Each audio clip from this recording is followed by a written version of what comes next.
नमस्कार, news point लेकर हाजिर हूं मैं राजीव। तो दोस्तों, 5 राज्यों के चुनाव का ऐलान आज हो गया है और इधर चुनावों की तारीखों के सामने आते ही कांग्रेस ने ऐसी घोषणाएं कर दी हैं जिनसे बीजेपी को विधानसभा चुनावों के साथ साथ लोकसभा चुनाव में भी हार का सामना करना पड़ सकता है। जी हां, आप सही सुन रहे हैं। अभी विधानसभा चुनावों की तारीखों का ऐलान ये देखिए, ऑलरेडी आपके सामने ये लिस्ट है। छत्तीसगढ़ में 7 तारीख को पहली और 17 तारीख को, यानी नवंबर की बात कर रहा हूँ, 7 नवंबर 17 नवंबर 2 फेज़ में छत्तीसगढ़। उसके बाद मिजोरम 7 नवंबर को, और उसके बाद मध्य प्रदेश में 17 नवंबर, राजस्थान में 23 नवंबर और तेलंगाना में 30 नवंबर। और चुनाव के नतीजे की जो नतीजे आएंगे, रिजल्ट्स, वो 3 दिसंबर को।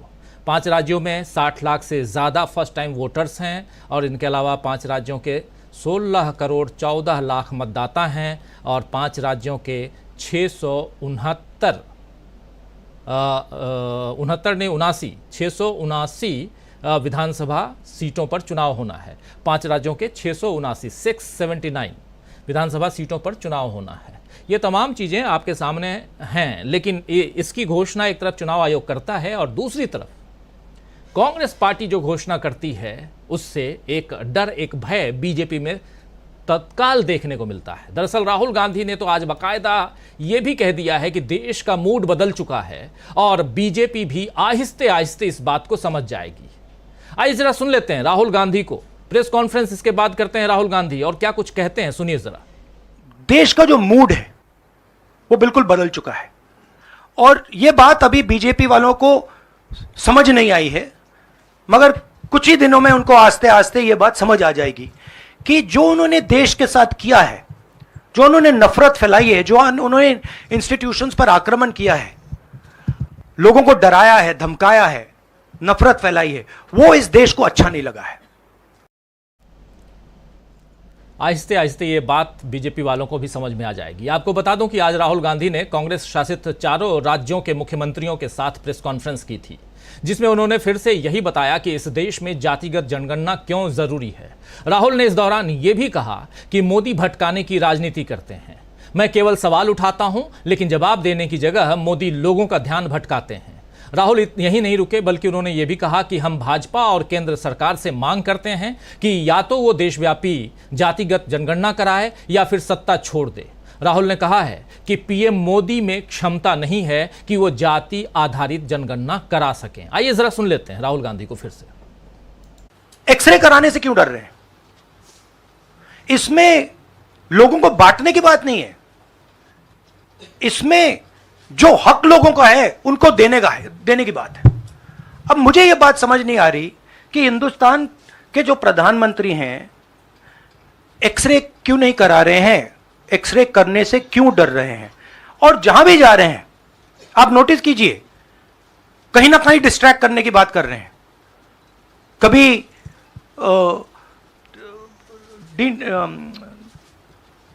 डिलिमिटेशन की बात कर रहे हैं, कभी कुछ और बात कर रहे हैं, कभी साउथ इंडिया की बात कर रहे हैं, मगर एक भाषण में नरेंद्र मोदी जी ने यह नहीं कहा कि देखिए, जो राहुल गांधी ने कहा है 90 अफसर जो हिंदुस्तान को चलाते हैं उसमें से 3 लोग सिर्फ ओबीसी वर्ग के हैं। यह सच्चाई है, यह सच्चाई बीजेपी ने एक्सेप्ट की है और उनको सिर्फ 5% बजट पर कंट्रोल है। यह प्रधानमंत्री अपने भाषण में नहीं बोल पा रहे हैं। क्यों? क्योंकि उनका लक्ष्य कुछ और है, उनका लक्ष्य डिस्ट्रैक्शन का है। और आप देखना, डिस्ट्रैक्शन करने के बहुत और तरीके निकालेंगे आने वाले समय में। एक के बाद एक डिस्ट्रैक्शन करने के तरीके दिखे। तो तमाम बातें यहां राहुल गांधी कह रहे हैं कि आने वाले समय में प्रधानमंत्री नरेंद्र मोदी क्या करेंगे, डिस्ट्रक्शन करने के तमाम तरीके निकालेंगे, एक के बाद एक, ये कह रहे हैं राहुल गांधी। तो राहुल गांधी की इस प्रेस कॉन्फ्रेंस से पहले आज दरअसल कांग्रेस कार्य समिति की बैठक थी, सीडब्ल्यूसी की बैठक हुई। मल्लिकार्जुन खड़गे ने उस बैठक को लिया और उसके बाद चुनाव का ऐलान होने के तुरंत बाद ही सीडब्ल्यूसी की इस बैठक में खड़गे ने बहुत सारी अहम घोषणाएं की हैं। मल्लिकार्जुन खड़गे ने ऐलान किया है कि कांग्रेस को अगर केंद्र में सत्ता मिली तो वो ओबीसी, अदर बैकवर्ड कास्ट, महिलाओं को आरक्षण देगी और देशव्यापी जातिगत जनगणना कराएगी। आपको बता दूं कि ये 2 ऐसी घोषणाएं हैं जिनसे बीजेपी लगातार भाग रही है, बच रही है। बिहार में जाति आधारित जनगणना की रिपोर्ट आने के बाद से पीएम मोदी ने उस नैरेटिव को बदलने की कोशिश की और कांग्रेस पर आरोप लगा दिया कि वो देश बांट रही है। लेकिन आज कांग्रेस अध्यक्ष मल्लिकार्जुन खड़गे की घोषणा ने अब बीजेपी के होश उड़ा दिए हैं। खड़गे ने एक्स पर यानी कि ट्विटर पर पोस्ट किया है कि हम 2024 में सत्ता में आने पर ओबीसी महिलाओं को आरक्षण देने सहित महिला आरक्षण को लागू करने का संकल्प लेते हैं। हम देशव्यापी जाति आधारित जनगणना, प्रभावी सरकारी कार्यक्रमों और कल्याणकारी योजनाओं को लागू करेंगे। ये मल्लिकार्जुन खड़गे ने आज ट्वीट करके एक्स पर यह जानकारी दी है कि इन कार्यक्रमों को लागू करेंगे। ये मल्लिकार्जुन खड़गे का आप ट्वीट देख रहे थे। अब आप जरा गौर फरमाइए दोस्तों कि कांग्रेस कैसा मजेदार खेल खेल रही है और कैसे बीजेपी को छका रही है।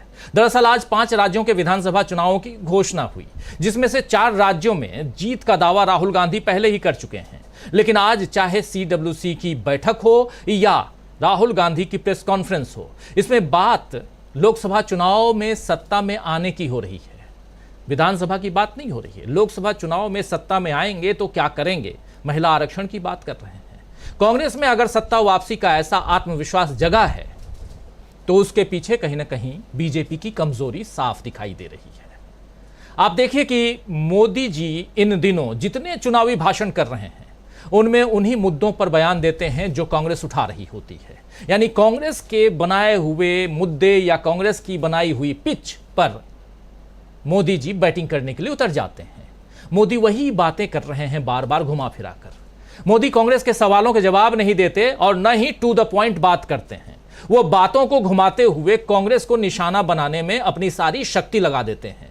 याद कीजिए, अभी कुछ दिन पहले मध्य प्रदेश में थे और 51 मिनट के भाषण में 44 बार उन्होंने कांग्रेस का नाम लिया था। तो पूरी शक्ति लगा देते हैं कांग्रेस का नाम लेने में, कांग्रेस के मुद्दों की बात करने में, लेकिन टू द पॉइंट अपनी बात नहीं करते। और इस चक्कर में जनता को वो ये बात समझा नहीं पा रहे हैं कि जनता बीजेपी को आखिर वोट क्यों करे। मध्य प्रदेश हो या राजस्थान, छत्तीसगढ़ हो या तेलंगाना, हर जगह मोदी दौरे कर रहे हैं, लेकिन सत्ता में आने की उम्मीदें उनकी बातों में दिखाई नहीं दे रही हैं, बल्कि खीज ज्यादा झलकती है। और ऐसे में राहुल गांधी और कांग्रेस ने आज की अपनी घोषणाओं से मोदी की बेचैनी को और बढ़ाने का काम किया है। आइए न्यूज पॉइंट की आज शुरुआत करते हैं दोस्तों और समझने की कोशिश करेंगे कि कैसे 5 राज्यों के चुनाव के ऐलान के साथ ही बीजेपी ने पैवेलियन में लौटने की जो बात है वो करना शुरू कर दी है, या कहें तो बीजेपी के पैवेलियन में लौटने की चर्चा शुरू हो गई है।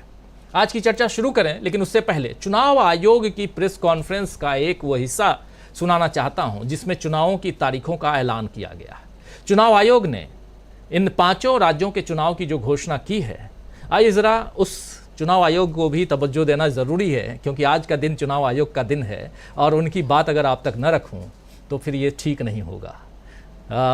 पत्रकारिता थोड़ा ये बात तो कहती ही है कि उनको भी सुनाइए। तो सुन लेते हैं चुनाव आयोग चुनाव की घोषणा करते हुए क्या कुछ कह रहा है। राजीव कुमार को सुनिए। Date of poll will be 7th November and date of counting would be 3rd, which is common of course for all these states, and elections in all these states would be completed by 5th of December. So date of poll is 7th November. Similarly, in case of Chhattisgarh, the elections would be in 2 phases. The date of poll would be 7th November and 17th November. The nominations after Mizoram for the first phase of the Chhattisgarh would happen on 20th, the 13th, and the last date would be 20th. Date of poll being 7th November, and for phase 2, 17th November. In Madhya Pradesh, this coincides with the second phase of Chhattisgarh, and date of poll would be 7th November. So, first Mizoram and the first phase of Chhattisgarh, then second phase of Chhattisgarh and 1 phase in Madhya Pradesh. Thereafter, Rajasthan, where the date of poll will be 23rd November in 1 phase entirely in Rajasthan. The date of issue of Gazette notification would be 30th October and date of counting for everyone being 3rd of December. Telangana would go last to the poll and date of poll is 30th November with the date of issue of Gazette notification being 3rd of November. And the entire election process would be complete by 5th of December. So this is what is the schedule. And again, I request all of you, through all of you, to all the voters to please come and exercise in the festival of democracy. तो घोषणा हो गई चुनावों की, 5 राज्यों के चुनाव की घोषणा। मिजोरम में सबसे पहले चुनाव 7 नवंबर को, और उसके बाद उसी 7 नवंबर को पहले फेज का चुनाव जो है वो छत्तीसगढ़ में है, और दूसरे फेज का चुनाव 17 नवंबर को है छत्तीसगढ़ में। और उसके बाद उसी 17 नवंबर को मध्य प्रदेश में पहले फेज और आखिरी एक ही फेज में मध्य प्रदेश में चुनाव है, और 23 नवंबर को राजस्थान में एक फेज में चुनाव है, और 30 नवंबर को फिर तेलंगाना में चुनाव है एक फेज में। तो यहाँ पर सिर्फ और सिर्फ छत्तीसगढ़ में 2 फेज में, बाकी तमाम राज्यों में, चारों राज्यों में एक ही फेज में चुनाव। 3 तारीख को नतीजे की घोषणा, मतलब नतीजे आएंगे, और उसके बाद 5 तारीख तक चुनाव आयोग का कहना है कि हम चुनाव की प्रक्रिया को खत्म कर लेंगे। यानी कि चुनाव की पूरी प्रक्रिया 5 दिसंबर को संपन्न हो जाएगी, लेकिन रिजल्ट 3 दिसंबर को आना है। और इसके अलावा जैसे ही चुनाव की घोषणा हुई, उधर राहुल गांधी ने अपने 4 मुख्यमंत्रियों के साथ, और इन 4 में से 3 मुख्यमंत्री ओबीसी कैटेगरी से आते हैं, और 4 मुख्यमंत्रियों के साथ प्रेस कॉन्फ्रेंस की। उनके प्रेस कॉन्फ्रेंस की 2 बातें हमने आपको सुनाई, लेकिन एक और इम्पॉर्टेंट बात वो सुनाना ज़रूरी है, और फिर हमारे तमाम साथी जो हमारे साथ जुड़े हुए हैं उन सबके बीच आपको लेके आऊँगा। और राहुल गांधी ओबीसी को लेकर क्या कुछ कह रहे हैं, सीधा कैसे हमला कर रहे हैं मोदी सरकार पर, जरा सुन लीजिए। हमारे 4 चीफ मिनिस्टर्स हैं, 4 में से 3 ओबीसी वर्ग के हैं। बीजेपी के 10 चीफ मिनिस्टर हैं, 1 ओबीसी वर्ग के हैं, और वो भी कुछ ही दिन में चीफ मिनिस्टर नहीं रहेंगे। तो बात बहुत होती है ओबीसीज की, मगर नरेंद्र मोदी जी को यह बताना है कि ओबीसीज के लिए आपने किया क्या। मैंने पार्लियामेंट में उदाहरण दिया कि 90 अफसरों में से 3 अफसर ओबीसी वर्ग के। नरेंद्र मोदी जी ने उसके बारे में कुछ नहीं बोला। उन्होंने यह भी नहीं बोला कि हां यह गलत है, उन्होंने बोला, एक शब्द नहीं बोला। मतलब उनके लिए यह एक्सेप्टेबल है कि हिंदुस्तान में जिनकी शायद 50% आबादी है अप्रोक्सीमेटली, उनका सरकार को चलाने में कोई भी हक ना हो। तो ये तो सच्चाई है, रियलिटी है। प्राइम मिनिस्टर सीधा कह दें कि हम कास्ट सेंसस का डेटा रिलीज कर देंगे। प्राइम मिनिस्टर सीधा कह दें कि अगला सेंसस कास्ट बेसिस पे होगा, वो कह ही नहीं सकते, क्योंकि प्राइम मिनिस्टर सचमुच में ओबीसी वर्ग के लिए काम नहीं करते हैं। प्राइम मिनिस्टर का काम ओबीसी वर्ग को डिस्ट्रैक्ट करने का, ओबीसी वर्ग के ध्यान को इधर उधर करने का है। जो सच्चाई है कि ओबीसी वर्ग, दलित वर्ग, आदिवासी वर्ग को कितनी भागीदारी मिल रही है, उससे डिस्ट्रैक्ट करने का पूरा सिस्टम बना रखा है आरएसएस ने और नरेंद्र मोदी जी ने। और नरेंद्र मोदी जी उनके मेन इंस्ट्रूमेंट है, मतलब सेंट्रल औजार हैं। उनका यही काम है कि भैया ओबीसी की भागीदारी ना हो, ध्यान इधर उधर जाता जाए। तो सुन रहे थे आप राहुल गांधी को, ओबीसी की भागीदारी ना हो, और सीधा सीधा हमला प्रधानमंत्री नरेंद्र मोदी पर। और एक बहुत बड़ा हमला इसलिए भी क्योंकि यहां ओबीसी जनगणना को लेकर, यानी जाति आधारित जनगणना को लेकर राहुल गांधी अपने 4 मुख्यमंत्रियों के साथ प्रेस कॉन्फ्रेंस आज कर रहे थे। और ये भी ठीक उसके बाद जब इधर चुनाव आयोग चुनाव की घोषणा करता है, 5 राज्यों के चुनाव की घोषणा करता है, और राहुल गांधी पहुंच, और उससे पहले 4 घंटे तक सीडब्ल्यूसी की बैठक चलती है। उस बैठक में भी ये फैसला लिया जाता है। तो सब कुछ आपके सामने है। अब इस चर्चा को आगे बढ़ाते हैं। हमारे साथ आज वरिष्ठ पत्रकारों का एक बड़ा सा पैनल मौजूद है। आइए सबसे आपका परिचय करवाता हूं। देखिए, इस वक्त हमारे साथ 9 8 साथी मौजूद हैं अभी, और हमारे साथ आज एक लंबे अंतराल के बाद जयश्री पिंगले जी मौजूद हैं। जयश्री जी, आपका स्वागत करता हूं इस कार्यक्रम में। हमारे साथ मौजूद हैं इधर स्टूडियो में शकील अख्तर जी, राहुल गांधी की प्रेस कॉन्फ्रेंस में मौजूद थे और सीधे वहां से यहां आ रहे हैं, तो इनसे भी समझेंगे कि क्या कुछ राहुल गांधी का हाव भाव क्या था, ये भी समझेंगे। हमारे साथ विजय शंकर सिंह साहब, वरिष्ठ IPS officer, retired IPS officer हमारे साथ मौजूद हैं। सिंह साहब, आपका स्वागत करता हूं। हमारे साथ वरिष्ठ पत्रकार संजय कुमार सिंह साहब हैं। संजय जी, आपका स्वागत करता हूं। डॉक्टर प्रकाश हिंदुस्तानी जी हैं इंदौर से ही जयश्री जी हमारे साथ जुड़ी हुई हैं। उधर ग्वालियर से जुड़े हुए हैं हमारे साथ डॉक्टर राकेश पाठक जी। तीन लोग हमारे जो हैं वो आज मध्य प्रदेश से हैं, और मध्य प्रदेश की राजनीति ऐसे भी बहुत गुल खिला रही है, कहें रंग तो अलग बात है, तो ज़रा समझेंगे इनसे। और डॉक्टर साहब, आपका भी स्वागत करता हूं। हमारे साथ प्रोफेसर अखिल स्वामी जी हैं इधर दिल्ली से, और दिल्ली से हमारे साथ ही प्रशांत टंडन जी हैं। आप सबका स्वागत है, इस्तकबाल आप तमाम दोस्त साथी शुभचिंतक आप सबका जो अब तक जुड़ चुके हैं, जुड़ने वाले हैं इस कार्यक्रम में। और सीधा आना चाहता हूं पहले प्रोफेसर अखिल स्वामी जी आपके पास। चुनाव की घोषणा हो गई स्वामी जी, बहुत इंतजार था आपको, क्या कुछ लगता है स्वामी जी, राहुल गांधी के दावे में कितना दम? देखिए राजीव जी, जो राहुल गांधी ने विवेचना की वो मैक्रो फैक्टर्स की मैं थोड़ा माइक्रो फैक्टर्स का एनालिसिस कर देता हूं। उन्होंने कहा कि हाँ, मंच पे जो 4 मुख्यमंत्री बैठे हैं इसमें 3 OBC हैं और 1 राजपूत हैं। देखिए, राजपूतों में भी 2 प्रकार के राजपूत हैं, अच्छे राजपूत हैं और खराब राजपूत हैं। जो हिमाचल प्रदेश के मुख्यमंत्री हैं वो अच्छे राजपूत हैं, संजय कुमार सिंह अच्छे राजपूत हैं, और ब्रजभूषण शरण सिंह खराब राजपूत हैं जो बीजेपी के साथ हैं। उसी तरह देखिए, ब्राह्मण भी अच्छे हैं और खराब ब्राह्मण और अच्छे ब्राह्मण हैं। जैसे मैं और राकेश पाठक जी अच्छे ब्राह्मण हैं, और टेनी महाराज जो लखीमपुर खीरी वाले हैं वो खराब ब्राह्मण हैं। तो सवाल ये है कि जो अच्छे सवर्ण हैं, जो अच्छे ब्राह्मण ठाकुर, बनिया, राजपूत और कायस्थ हैं, वो इंडिया अलायंस के साथ हैं, मतलब इंडिया के साथ हैं, अलायंस नहीं कहता मैं, वो इंडिया के साथ हैं। और जो खराब सवर्ण हैं और खराब OBC हैं, जैसे OBC में भी रमेश विदुड़ी जैसे OBC भी हैं, और अशोक गहलोत जैसे भी OBC हैं।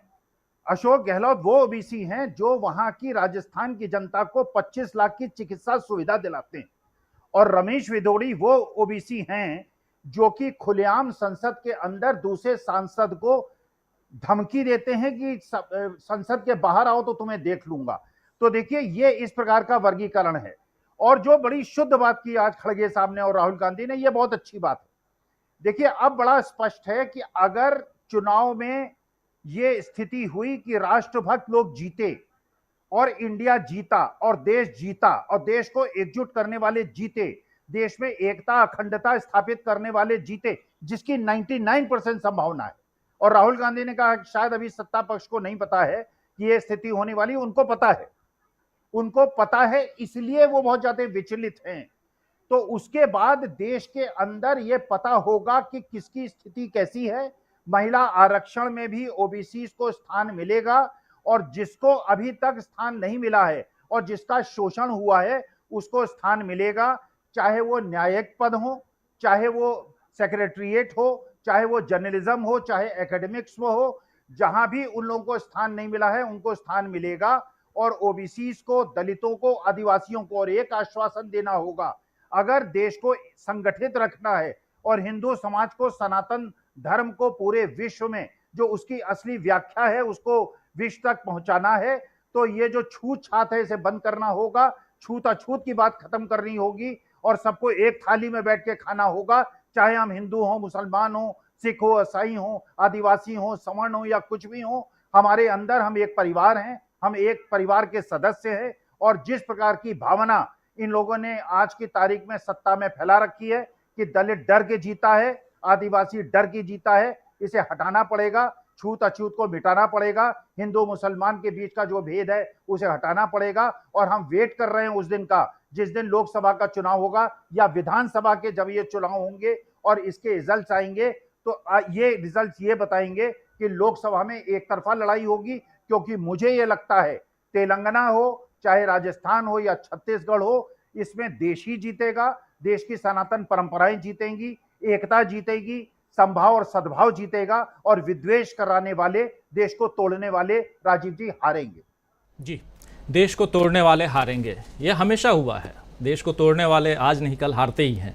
लेकिन आना चाहता हूँ इधर शकील अख्तर जी, आपसे ज़रा समझूं कि एक तरफ चुनाव की घोषणा और दूसरी तरफ क्या आज इतनी ज़रूरत थी कि राहुल गांधी आज ही प्रेस कॉन्फ्रेंस करें, या एक स्ट्रेटेजिकली राहुल गांधी ने आज प्रेस कॉन्फ्रेंस की? देखिए, आज राहुल गांधी ने जो प्रेस कॉन्फ्रेंस की वो CWC की मीटिंग के बाद की, और आज की CWC की मीटिंग जो करीब 4 घंटे चली वो एक ही मुद्दे पर केंद्रित रही, और वो मुद्दा था जातिगत जनगणना।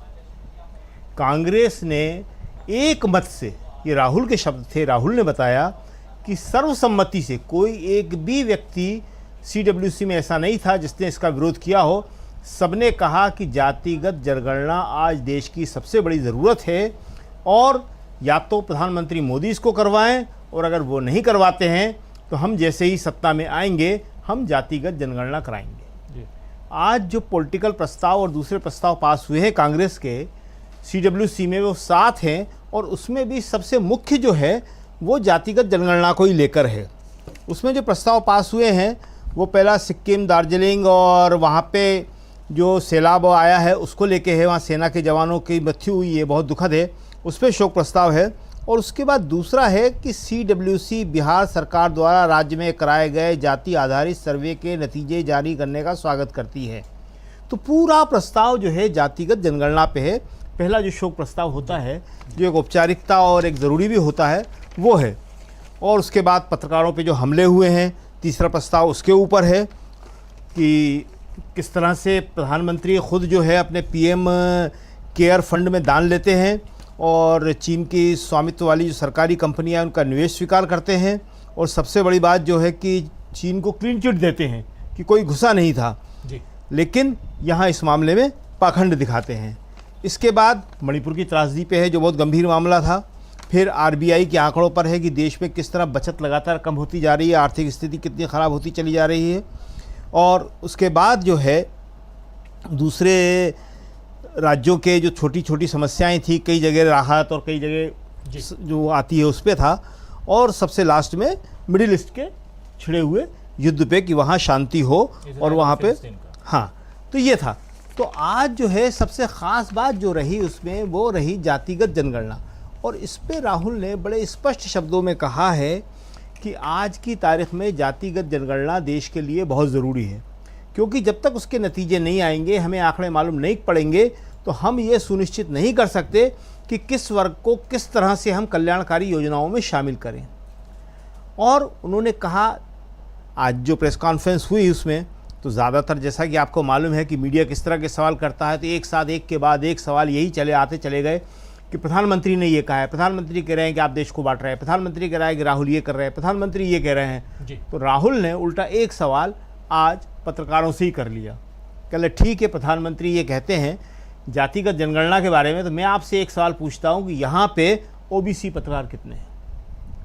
पूरे हॉल में हमारे ख्याल में 100-150 पत्रकार होंगे। खामोशी छा गई। राहुल ने कहा दलित, कोई जवाब नहीं। राहुल ने कहा हाथ उठा के बता दीजिए मुझे। आदिवासी, एक ने हाथ उठाया। राहुल ने कहा कैमरामैन हैं आप, कैमरामैन में हैं कुछ लोग, मुझे मालूम है, मैं पत्रकारों की बात कर रहा हूँ। तो राहुल ने इसके ज़रिए बताया कि देखिए ये स्थिति है कि मीडिया जो है, मीडिया के अंदर जो देश में एक माहौल बनाता है, देश में जनमत तैयार करता है, उसमें कहीं पे भी इस वर्ग के, जो देश का 84% वर्ग है बिहार की जनगणना के हिसाब से, 63% जिसमें OBC हैं और बाकी आदिवासी और दलित, इसमें से मीडिया में कोई नहीं है। हम आपको यहाँ एक बात बताएं कि अमेरिका में भी पहले ब्लैक के साथ ऐसा ही था। ब्लैक पत्रकारिता में नहीं थे, मीडिया में नहीं थे, लेकिन वहाँ पे एक अफर्मेटिव एक्शन शुरू किया गया और उन ब्लैक को पत्रकारिता में लाया गया और उसके बाद वहाँ स्थिति बदल गई। स्थिति कैसे बदलती है कि आज जो सामाजिक मुद्दे हैं उनको वही लोग ज़्यादा गहराई के साथ उठा सकते हैं जो उससे गहरे से जुड़े हुए हों। साहित्य में एक आंदोलन चला था, बिल्कुल बिल्कुल, दलित साहित्य को लेके कि दलित साहित्य दलित लेखक ही लिख सकता है, और उन लोगों ने बहुत बेहतर लिखा भी इस बात को। तो आज सबसे बड़ी बात है, कांग्रेस ने ये बता दिया कि अगले 5 राज्यों के जो चुनाव हैं वो और उसके बाद होने वाले लोकसभा चुनाव उसमें कांग्रेस का केंद्रीय मुद्दा एक ही रहेगा, वो है जाति जनगणना कराना, और उसके बाद उसके आधार पे जो देश का 83% या 84% बिहार के अनुसार है, बाकी जगहों में कम और ज़्यादा हो सकता है, और पूरे देश में क्या होगा पता नहीं है, लेकिन कुछ इसके आसपास थोड़ा बहुत 10-5% से ज़्यादा फर्क नहीं पड़ेगा होगा। उनके विकास के लिए क्या करना है, बिल्कुल। बाकी जैसे सेक्रेटरीज का राहुल ने बताया, पत्रकारिता का बताया, ऐसे बहुत सारी जगहों में इन वर्गों के लोग ही नहीं हैं, तो इन वर्गों को कैसे प्रतिनिधित्व दिया जाए। बिल्कुल। राहुल गांधी आखिर आज या ऐसे भी लगातार जब से बिहार ने जाति आधारित जनगणना को सामने रखा है, ओबीसी का कितना फिगर है और उसके अलावा तमाम किन किन जातियों की कितनी संख्या है, ये जब से बिहार से सामने हमारे पास ये संख्या हम देख रहे हैं आई है, उसके बाद से राहुल गांधी या कांग्रेस या इंडिया गठबंधन जो है वो काफ़ी यहाँ सजग भी है और उत्साहित भी है। जरा डॉक्टर प्रकाश हिंदुस्तानी जी आपके पास आना चाहता हूँ, इसका कितना असर पड़ते हुए आप देख रहे हैं इन 5 राज्यों के चुनाव पे, खासकर जो हिंदी पट्टी है, चारों राज्यों के चुनाव पे कितना असर पड़ता हुआ आपको दिखाई देता है? जाति आधारित जनगणना की बात राहुल गांधी आज भी कर रहे हैं। प्रेस कॉन्फ्रेंस के 3 अलग अलग पार्ट को हमने आपके सामने रखा और शकील अख्तर जी चूंकि प्रेस कॉन्फ्रेंस में थे, क्या कुछ वहां हुआ वो बता रहे थे। कैसे देखते हैं आप? इन 5 राज्यों में जो चुनाव होने वाले हैं वहां जातीय जनगणना का प्रभाव बहुत ज्यादा पड़ेगा, और लेकिन आश्चर्य की बात यह है कि बीजेपी की तरफ से न तो नरेंद्र मोदी इस बारे में कुछ कहने को तैयार हैं और न ही अमित शाह कुछ कहने को तैयार हैं। राहुल गांधी ने आज प्रेस कॉन्फ्रेंस में कोई नई बात नहीं कही, सिवाय एक आधिकारिक घोषणा की कि हम सत्ता में आएंगे दिल्ली में तो हम ये जांच करेंगे, हम जातिगत जनगणना कराएंगे। ये बात राहुल गांधी ने कही और कांग्रेस कार्य समिति की बैठक के बाद कही, ऑफिशियल कहा गया। सवाल ये कि मध्य प्रदेश में अजा, अजजा और ओबीसी का वर्ग बहुत बड़ी संख्या में है, और इसके बारे में केवल अंदाजे लगाए जाते हैं कि 50% से अधिक ओबीसी मध्य प्रदेश में है। इसके अलावा अजा अजजा के मतदाताओं की संख्या भी बहुत ज्यादा है, लेकिन बीजेपी जातिगत जनगणना के बजाय हिंदुत्व और अन्य मुद्दों पे लोगों को बांटने का काम कर रही है। मध्य प्रदेश में जातीय जनगणना को लेकर अभी तक बीजेपी ने कोई ऐलान नहीं किया है, लेकिन कांग्रेस अपनी ओर से ऐलान कर चुकी है। कमलनाथ भी कह चुके हैं कि मध्य प्रदेश में बीजेपी को हराने के बाद कांग्रेस की सरकार आते ही हम जातीय जनगणना कराएंगे। बीजेपी के 3 मुख्यमंत्री हुए हैं पिछले दिनों मध्य प्रदेश में जो ओबीसी वर्ग के आते हैं, उमा भारती, बाबूलाल गौर, और इसके अलावा वर्तमान मुख्यमंत्री जो हैं वो खुद भी ओबीसी वर्ग के हैं। लेकिन ओबीसी वर्ग का होने के बावजूद उन्होंने ओबीसी वर्ग के लिए कुछ खास नहीं किया। जो बीजेपी महिला आरक्षण की बात करती है, उसने आज जो सूची जारी हुई उसमें 5% केवल 5 उम्मीदवार हैं। अब तक बीजेपी के जो 136 उम्मीदवार घोषित हुए हैं उसमें से 10% ही महिलाएं हैं। जो पार्टी महिलाओं को मौका नहीं दे रही वो पार्टी ओबीसी को क्या मौका देगी। और कांग्रेस ने जो बात कही कि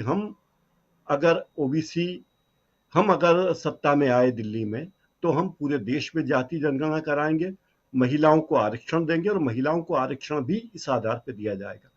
ये सब बातें बीजेपी को बेचैन कर रही होंगी, लेकिन बीजेपी अभी मतदाताओं को भरमाने में लगी है। वो ये बात मुद्दे की बात नहीं करना चाहती।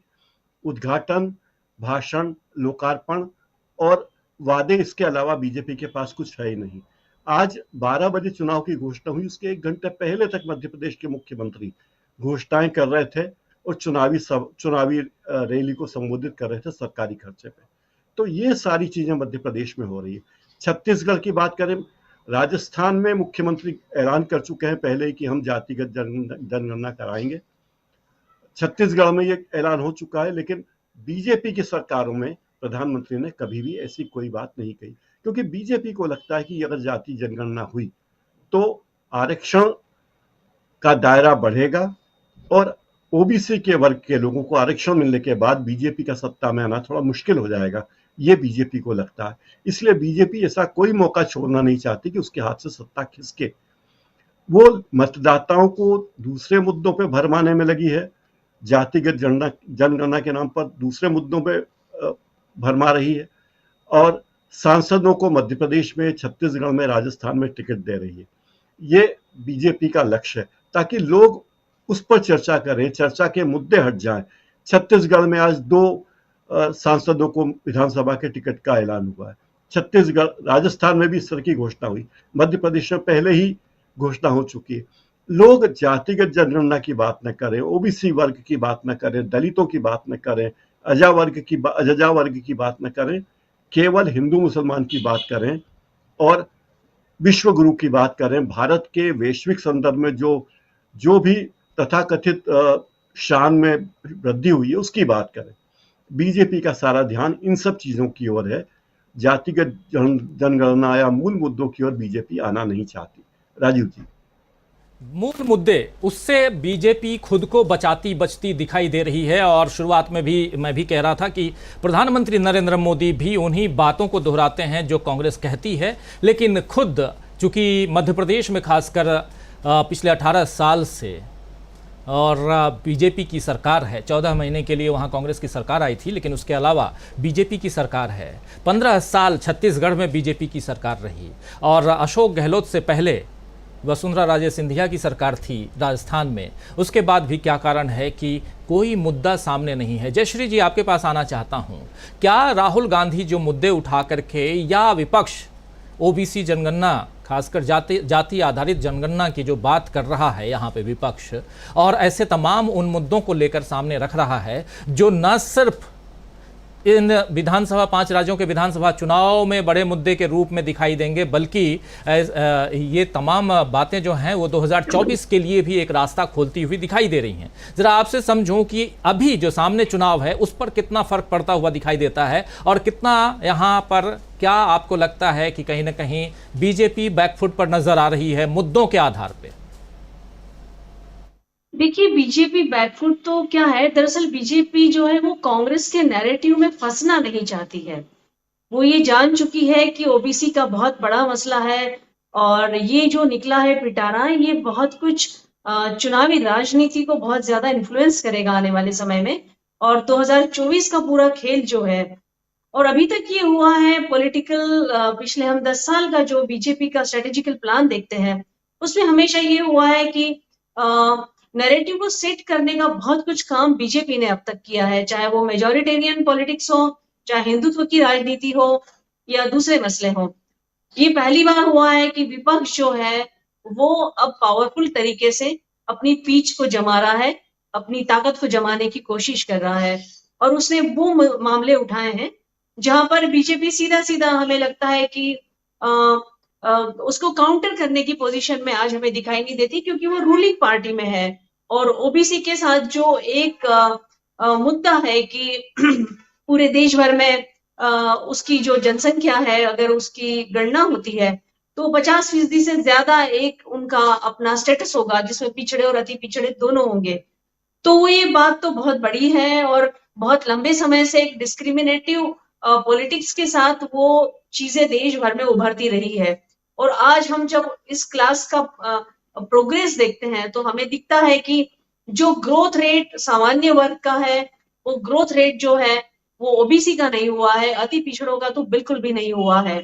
बीजेपी ने जरूर पसमानदा पिछड़ों की बात की, लेकिन वो भी एक मुस्लिम वोट को मतलब बांटने की बात थी कि जहां से एक वोट उसके पास खसक कर आए। मेरा तो यही मानना है कि ये सारे जो मुद्दे हैं, चाहे ओबीसी हो, चाहे एससी एसटी हो या दूसरे मामले हो, इक्वालिटी के साथ में, समानता के साथ में सबको बराबरी का हक मिले, इस पर प्रयास होने चाहिए। ओबीसी का मामला सिर्फ पॉलिटिकल या चुनावी मसला नहीं है। हमने सच्चर कमेटी की रिपोर्ट्स भी देखी हुई है। कांग्रेस का रेजिम था, वो पूरी रिपोर्ट्स आ गई, लेकिन उसके बाद पॉलिटिकल विल नहीं होने की वजह से उतना पॉलिटिकल रिस्क लेना नहीं चाहता था रूलिंग पार्टी, तो वो रिपोर्ट भी जो है वो साइडलाइन हो गई। अब ओबीसी का अगर मसला आया है तो देश में वाकई में एक नए दौर की, एक नए तरीके किस्म की एक आवाज उठती हुई दिखेगी, एक नए किस्म का इनकलाब होते हुए दिखेगा, एक नए किस्म का वातावरण बनते हुए दिखेगा। और अगर पॉलिटिकल पार्टियों का ये दायित्व है कि वो सिर्फ और सिर्फ इसे चुनाव तक और चुनाव जीतने का मुद्दा ना बनाए, हकीकत में जमीन पर जो हकीकत है क्योंकि आप जब तक कमजोर वर्ग को जो दिख रहा है आज, अगर आप उसको मेन स्ट्रीम में नहीं लाएंगे, उसको मजबूती से खड़ा नहीं करेंगे, तो हम किसी भी देश के प्रोग्रेस की बात नहीं सोच सकते, देश को आगे बढ़ता हुआ हम नहीं देख सकते। जी जी जी बिल्कुल। मजबूती के साथ, और खासकर देश प्रोग्रेस करे तो कैसे करे, और चुनाव के समय मुद्दे क्या होने चाहिए, और जो मुद्दे यहाँ पर बीजेपी के सामने चुनौतीपूर्ण मुद्दे रख रही है कांग्रेस पार्टी, क्या उन मुद्दों के आधार पर कांग्रेस आगे, यानी कि कांग्रेस लीड करती हुई दिखाई दे रही है, कांग्रेस आगे बढ़ती हुई दिखाई दे रही है। आना चाहता हूँ डॉक्टर राकेश पाठक जी, आपसे समझूं जरा, 5 राज्यों, न सिर्फ मध्य प्रदेश बल्कि तमाम राज्यों में जो चुनाव की घोषणा हुई है, और 30 तारीख तक, 7 नवंबर से 30 नवंबर के बीच चुनाव की प्रक्रिया खत्म हो जाएगी, वोटिंग प्रक्रिया खत्म हो जाएगी, काउंटिंग जो है 3 तारीख को है, 3 दिसंबर को है। लेकिन ज़रा आपसे समझूं कि यहाँ पर विपक्ष कहाँ दिखाई देता है। विपक्ष में यहाँ इंडिया नहीं है, अलग अलग चुनाव लड़ रहे हैं, इंडिया गठबंधन 2024 के लिए है, उस हिसाब से भी समझूं आपसे। और जो बातें यहाँ पर बहुत ही मुस्तैदी के साथ राहुल गांधी रख रहे हैं, उसमें कितना दम आपको दिखाई देता है?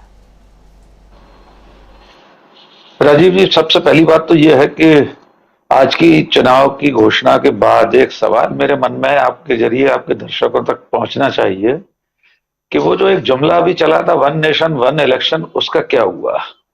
बहुत सारा एक तबका था जो 1 नेशन 1 इलेक्शन के पक्ष में, एक देश एक चुनाव का ढोल पीट रहा था। लग रहा था कि विशेष सत्र में रखा जाएगा या उसके बाद कोई तैयारी होगी, लेकिन आज की तारीखें जो चुनाव की घोषित कर दी है आयोग ने, उसके बाद वो गुब्बारा फट चुका है, उसकी हवा निकल गई है। तो ये सवाल उन लोगों से जरूर पूछेंगे हम कि जो एक देश एक चुनाव की बात कर रहे थे। अब आते हैं राहुल गांधी के तेवरों पर, उनके द्वारा लिए गए स्टैंड पर। बहुत स्पष्ट है, और ये स्पष्ट उस दिन से है जिस दिन राहुल गांधी ने अपनी भारत जोड़ो यात्रा शुरू की थी। उनके दिलो दिमाग में बिल्कुल स्पष्ट है उन्हें किन मुद्दों पर लड़ाई लड़नी है। उनकी जो राजनीतिक लड़ाई है वो भारतीय जनता पार्टी से ज्यादा वैचारिक लड़ाई राष्ट्रीय स्वयंसेवक संघ से है। इसलिए आपने देखा आज की प्रेस कॉन्फ्रेंस में भी उन्होंने आरएसएस का नाम लिया 1-2 बार। उनके मुद्दे बड़े स्पष्ट हैं। वे अब सामाजिक न्याय की लड़ाई लड़ने जा रहे हैं। अपनी कांग्रेस उन्होंने बना ली है। भारत जोड़ो यात्रा शुरू हुई थी तब मैंने कहा था अब ये राहुल गांधी की कांग्रेस है, वे अपनी खुद की कांग्रेस बना रहे हैं। ये भारतीय राष्ट्रीय कांग्रेस सोनिया गांधी की कांग्रेस नहीं है। संगठन से लेकर सीडब्ल्यूसी तक और मुख्यमंत्रियों में उनकी पसंद के लोगों से लेकर अब टिकट वितरण तक में राहुल गांधी ये बता रहे हैं कि वे जो चाहते हैं उसको करके रहेंगे, और उसके लिए उन्हें अपनी टीम तैयार करनी है। टीम उन्होंने तैयार कर ली। इसी लक्ष्य को सामने रखकर वे ओबीसी का मुद्दा लेकर आए हैं। भारतीय जनता पार्टी की विवशता अभी यह है कि वो सीधे इसके पक्ष में खड़े होते हुए नहीं दिख रही है, न दिख सकती है। लेकिन वो दिन दूर नहीं है जब हम और आप देखेंगे कि भारतीय जनता पार्टी भी इस मुद्दे पर कांग्रेस या राहुल गांधी के सुर में सुर मिलाने को मजबूर हो जाएगी, क्योंकि देश की आबादी के इतने बड़े हिस्से को आप हमेशा के लिए हाशिए पर नहीं रख सकते। इस तर्क से कब तक आप मुंह चुराएंगे कि उनकी संख्या ज्यादा है और संसाधनों पर, अवसरों पर उनका हक बेहद कम है। राहुल गांधी ने तो सिर्फ एक उदाहरण दिया था संसद में कि 90 में से 3 सेक्रेटरी ओबीसी हैं, और आज प्रेस कॉन्फ्रेंस में उन्होंने पूछ लिया। राजीव जी, हम सब लोग भी इस सिरे से उस सिरे तक सब शरीक जुर्म हैं। आदमी या तो जमानत पर रिहा है या है फरार। हम सब अपने अपने न्यूज रूम में अगर गिनती करने चलेंगे, मैं भी 4-5 अखबारों में संपादक रहा हूं, सचमुच इस बात का गुनहगार तो मैं भी हूं कि मेरे न्यूज रूम में कितने ओबीसी के लोग थे, कितने दलित थे, कितने आदिवासी थे और कितने ओबीसी थे, कितनी महिलाएं थी। तो ये समाज का एक बहुत बड़ा हिस्सा है जो हर जगह सरकारी नौकरियों से लेकर प्राइवेट नौकरियों तक, मीडिया संस्थानों से लेकर मल्टीनेशनल कंपनियों तक, सब जगह वो स्थान नहीं पा सका है जो उसका इस आबादी में हिस्सा है। तो ये नारा गैर वाजिब नहीं है कि जिसकी जितनी संख्या भारी उसकी उतनी हिस्सेदारी। हम ये मानते हैं कोई भी राजनीतिक दल या कोई नेता जब किसी मुद्दे को लेकर खड़ा होता है, उसके पक्ष में आवाज उठाता है, तो अंतिम लक्ष्य तो वोट ही होते हैं। हम राहुल गांधी से या कांग्रेस से ये उम्मीद नहीं कर रहे कि सब चुनाव को नजर में न रखते हुए वे कर रहे होंगे, और ऐसा करके वे कुछ गलत नहीं कर रहे हैं। राजनीति में है तो सत्ता की लड़ाई भी लड़ेंगे, सत्ता में पहुंचने की कोशिश भी करेंगे। अब इसके बरक्स भारतीय जनता पार्टी का हम आकलन करें। आज राहुल गांधी ने संदेश भी दे दिया कि 3 मुख्यमंत्री उनके ओबीसी हैं, बीजेपी का 1 है और वो भी नहीं रहेगा। लेकिन जब भी वे इस लड़ाई को आगे बढ़ाते जाएंगे तो उनके सामने एक और चुनौती खड़ी होगी राजीव जी। वो चुनौती होगी सवर्ण वर्ग की। एक तबका इस समाज का आज भी इतनी निर्णायक भूमिका में तो है ही, जो सत्ता के शिखर से लेकर सब जगह माइंड मेकअप कराने का काम करता है, समाज का मानस बनाता है, अपने से अदर जो तबके हैं, अपने से इतर जो तबके हैं उन पर प्रभाव डालता है। उसके वोटों का खतरा, उसके वोटों को खोने का खतरा उठाकर ये जोखिम लेकर भी ज्यादा बड़ी संख्या के पक्ष में अगर राहुल गांधी खड़े दिखना चाहते हैं तो ये बीजेपी को अंततः नुकसान पहुंचाने वाला काम करेगा, क्योंकि बीजेपी तो घोषित रूप से बनिया और ब्राह्मणों की पार्टी मानी जाती रही है। अभी 1 साल पहले प्रकाश जी को याद होगा, मध्य प्रदेश में भारतीय जनता पार्टी के संगठन महामंत्री मुरलीधर राव ने एक बैठक में मंच पर माइक पर कह दिया था कि मेरी एक जेब में ब्राह्मण है, दूसरी जेब में बनिया है। तो उस पार्टी के सामने बहुत बड़े वर्ग को कांग्रेस की तरफ जाते हुए देखना एक कठिन चुनौती होगी। और मुझे लगता है एन 5 चुनावों के इस मुहाने पर राहुल गांधी ने बाआवाज़े बुलंद ये ऐलान कर दिया है कि पूरे देश में जब उनकी सरकार आएगी तो ये जातिगत जनगणना वे कराएंगे। बीजेपी के लिए इसकी काट ढूंढना आज की तारीख में कठिन काम है। जी राजीव जी।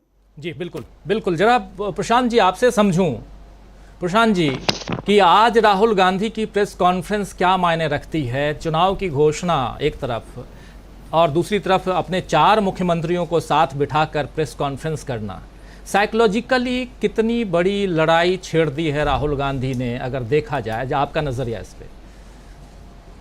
देखिए राजीव जी, लड़ाई तो बहुत निर्णायक है और बड़ी है, और ये लड़ाई पेंडिंग थी। पेंडिंग इसलिए थी कि सामाजिक न्याय, जिसकी खुद राहुल गांधी बात कर रहे हैं कि 90 में से 3 सचिव स्तर के लोग ओबीसी समाज से आते हैं। उसका कारण यही रहा है कि राष्ट्रीय पार्टियों ने सामाजिक न्याय को मुद्दा नहीं बनाया कभी। तो जो भारत के संविधान की आस्क थी, जो उसकी आकांक्षा थी संविधान की, वो पूरी नहीं हो पाई, क्योंकि क्षेत्रीय पार्टियों का दायरा, मैंडेट, अधिकार क्षेत्र कम होता है। तो कांग्रेस का इसमें आना वाकई ये देश की राजनीति के लिए बड़ा महत्व की बात है। दूसरा कि देखिए, महिलाओं की बात हो रही है, महिलाओं में भी ओबीसी के आरक्षण की बात हो रही है। उसमें एक बहुत बढ़िया घटना आज ही की है कि महिला कामगारों पर काम करने वाली जो प्रोफेसर क्लॉडिया गोल्डिन, उनको इकोनॉमी का नोबेल पुरस्कार मिला है आज। ये हार्वर्ड की प्रोफेसर है, उनका काम ही महिला जो कामगाजी महिलाओं के वेतन पे और उनके एम्प्लॉयमेंट के अवसरों पर है। देखिए, बीजेपी अभी अगले 15-20 दिन मुझे लगता है कि इजराइल के चुनाव में व्यस्त रहेगी। उसको अभी काफ़ी उसको नेतन्याहू के हाथ मजबूत करने हैं। लेकिन मैं राकेश पाठक जी से सहमत हूँ कि 1 इलेक्शन 1 नेशन 1 नेशन 1 इलेक्शन, ये तो चुटकुला साबित हुआ। जो आज महत्वपूर्ण घोषणा हुई है वो ये है कि पिछले 2018 में जो चुनाव हुए थे, उन 2018 के चुनाव में 52 दिन का प्रचार का वक्त था, जो अब घटकर 38 दिन हो गया और एवरेज। तो ये जो कम समय मिला है, अब ये किसके पक्ष में जाएगा ये तो समय बताएगा। लेकिन अभी जो मुझे देखने में लग रहा है कि ये कांग्रेस या विपक्षी दलों के पक्ष में जाने वाला है, इसलिए क्योंकि उनके पास गैलेक्सी ऑफ लीडर्स है, और ये चुनाव में खुद तय कर चुके हैं मोदी साहब अपने सिटिंग चीफ मिनिस्टर्स को बैठाकर किनारे करके चीफ मिनिस्टर कैंडिडेट राजस्थान में न दे के ये तय कर चुके हैं कि चुनाव प्रचार सिर्फ मोदी जी ही लड़ेंगे। तो इस हिसाब से ये जो 38 दिन जो 14 दिन कम हुए हैं प्रचार में, इसका एडवांटेज मुझे अभी लगता है कि विपक्ष को ज़्यादा मिलने जा रहा है। देखिए, बहुत सारी एनालिसिस कर सकते हैं, लेकिन एक बातें ज़रूर कहना चाहूँगा अभी। एक तो मॉडल कोड ऑफ कंडक्ट लागू हो गया आज से। इलेक्शन कमीशन की जिम्मेदारी है कि अब वो मॉडल कोड ऑफ कंडक्ट को लागू करे, ढंग से लागू करे, और कम से कम 2 चीज़ों पर लागू करे, एक हेट स्पीच पे और एक फेक न्यूज़ पे। और मॉडल कोड ऑफ कंडक्ट की शुरुआत ही होती है कि अगर आप उसको पढ़ें कि किसी भी पार्टी और कैंडिडेट को आप उसके ऊपर व्यक्तिगत लांछन नहीं लगाएंगे, केवल मुद्दों के आधार पर आलोचना करेंगे, कोई धार्मिक स्तर इस्तेमाल नहीं होंगे प्रचार के लिए, दो समाज में नफरत की बात नहीं होगी। ये सारी बातें election model code of conduct के पहले, दूसरे और तीसरे ही अनुच्छेद में है। और अगर आप स्पीचेस ध्यान दें पिछले कुछ दिनों की मोदी साहब की भी, तो किसी पॉलिटिकल पार्टी को या गठबंधन को इंडियन मुजाहिदीन कहना या इस तरीके के बातें करना, ये हेट स्पीच में आता है। तो इलेक्शन कमीशन की जिम्मेदारी है को हेट स्पीच को रोके। दूसरी, इलेक्शन कमीशन की बहुत बड़ी जिम्मेदारी है जो आपने अभी सुनाया, और उन्होंने कहा कि सभी मतदाताओं को आमंत्रित किया कि वो आए और मतदान करें। मतदाता तो जाता है, उसका नाम गायब मिलता है। ये जो वोटर डिलीशन की बीमारी है, इलेक्शन कमीशन को चाहिए कि इस बार वोटर डिलीशन कम से कम हो, और जो हो उसमें केवल अगर कोई क्लरिकल मिस्टेक हो गई है, कोई नाम की है और उसके पास कोई दूसरा आईडी कार्ड है, चाहे वो आधार है, चाहे वो वोटर आईडी कार्ड है या पैन कार्ड है, उसके आधार पर उसको वोट देने दें। ये उसका संवैधानिक अधिकार है एक मतदाता का। ये वोटर डिलीशन को कम से कम करे, ये इलेक्शन कमीशन की जिम्मेदारी है। तमाम पिछले कई सालों के इलेक्शन में कोई एक पार्टी जीतती है, कभी दूसरी पार्टी जीतती है। मुझे ऐसा लगता है कि इलेक्शन कमीशन जो है वो हारता रहा है। कई सारे आरोप लगते रहे, कभी एफआईआर नहीं हुई या एक पक्षी काम हुआ। तो मुझे लगता है कि शायद इस इलेक्शन में इलेक्शन कमीशन जो है वो थोड़ा ऑब्जेक्टिव रहे, जैसे आज की प्रेस कॉन्फ्रेंस से मुझे लग रहा था। बिल्कुल, आज की प्रेस कॉन्फ्रेंस में इलेक्शन कमीशन ने ये घोषणा भी की है कि 2024 के चुनाव, 2000 अभी के चुनाव की नहीं बल्कि 2024 के चुनाव से पहले पूरे देश में और 30 नवंबर तक वो हेल्पलाइन की सुविधा उपलब्ध है और आप अपना नाम वहाँ सुनिश्चित करवा सकते हैं। ये आज कहा गया है। प्रेस कॉन्फ्रेंस जो आज हुई है इनकी इलेक्शन कमीशन की, उस प्रेस कॉन्फ्रेंस को अगर गौर से देखिए तो उसका आखिरी पार्ट जो हम सुनवा रहे थे आपको कि कब छत्तीसगढ़, मध्य प्रदेश, तेलंगाना, मिजोरम में और राजस्थान में इलेक्शन है, इसके अलावा जितनी भी बातें हुई हैं उसमें से 75 या 80% बातें 2024 को केंद्र में रखते हुए की गई हैं। ये साफ दिखाई दे रहा था। लेकिन आना चाहता हूँ संजय जी आपके पास। इलेक्शन की घोषणा हो गई। संजय जी, सीधे शब्दों में पूछूं, किसको एज है 5 राज्यों में? बेशक कांग्रेस को है, और कांग्रेस ने जो मुद्दा उठाया है वो बहुत ही क्या बोलते हैं, एक्सपीरियंस्ड है और बहुत ही बारीक है और बहुत ही सोच समझकर और बहुत ही अनुभव से ये मुद्दा निकाला गया है। वो इसलिए कि 10 साल तक बीजेपी ने हिंदू और हिंदुत्व की ही तो रक्षा की। अब राहुल गांधी कह रहे हैं कि आ जाओ, हो जाए 10 साल में तुमने क्या किया हिंदुत्व पे। यही तो बात है मोटे तौर पे। तो 10 साल अगर नरेंद्र मोदी, ठीक है कि वो भ्रष्टाचार मिटाने के नाम पर आए थे, कांग्रेस को भ्रष्ट कहकर आए थे सत्ता में, लेकिन वो सब तो कुछ टिका नहीं, वो सब जुमला था, वो अपनी जगह साबित है। अगर 10 साल मोदी जी ने कुछ काम किया है तो हिंदू और हिंदुत्व की रक्षा की है, मंदिर बनाना उसमें शामिल है। तो अगर 10 साल में उन्होंने हिंदुओं के लिए कुछ किया है, तो अब राहुल गांधी ये पूछ रहे हैं कि जनगणना करवा लेते हैं, देख लेते हैं कि हिंदुओं में किसके लिए कितना काम हुआ। अगर सिर्फ ऊंची जाति के लिए हुआ है तो, और पिछड़ी के लिए हुआ है तो वो पता चल जाएगा। तो तो इस हिसाब से राहुल गांधी का चैलेंज कितना बढ़िया और कितना मौके पे है, कितना सटीक है, ये इससे पता चलता है। इसलिए इसमें मुझे कोई शक नहीं है कि राहुल गांधी बहुत, या इंडिया गठबंधन या कांग्रेस बहुत मजबूत स्थिति में, और ये तो अपनी जगह है ही है। इससे पता चलता है कि कांग्रेस का स्तर क्या है, बीजेपी ने क्या किया सत्ता पाने के लिए और कांग्रेस क्या कर रही है। दोनों को देख करके पता चलता है कि सत्ता पाने के लिए आप झूठ सच बोलने का एक काम कर सकते हैं, और दूसरा काम ये कर सकते हैं कि बिल्कुल मुद्दे की बात, जनता से जुड़ी हुई एकदम आम जन से संबंधित एक मुद्दे को उठा सकते हैं और उस पर बात कर सकते हैं। और जिस ढंग से बीजेपी उससे भाग रही है वो और भी बढ़िया है। उससे और पता चल रहा है कि वो कितना बढ़िया मुद्दा है। इसलिए एज की तो कोई बात ही नहीं है, एज तो है, लेकिन मूल बात ये है कि पिछले, अगर माने कांग्रेस के जमाने में बीजेपी या जो विरोधी ताकतें, कांग्रेस विरोधी जो समूह था या गठबंधन था, जो भी था, उसने अगर कांग्रेस का विरोध किया तो ठीक है किया, और उसमें अगर पिछड़ी जातियों का, बैकवर्ड का बराबरी नहीं हुई या उनको बराबर नहीं किया जा सका, तो ये कांग्रेस का दोष अगर था, 70 साल कुछ नहीं हुआ उसमें, तो ठीक है मान लेते हैं, लेकिन 10 साल क्या हुआ, इस पे तो चर्चा होनी ही चाहिए।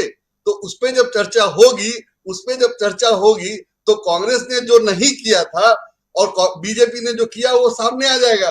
तो कांग्रेस ने 70 साल कुछ नहीं किया का डिडोरा पीटते रहे, लेकिन 10 साल में आपने क्या किया, उसकी चर्चा उस मुद्दे पे होगी जो आपका फेवरेट था, हिंदू,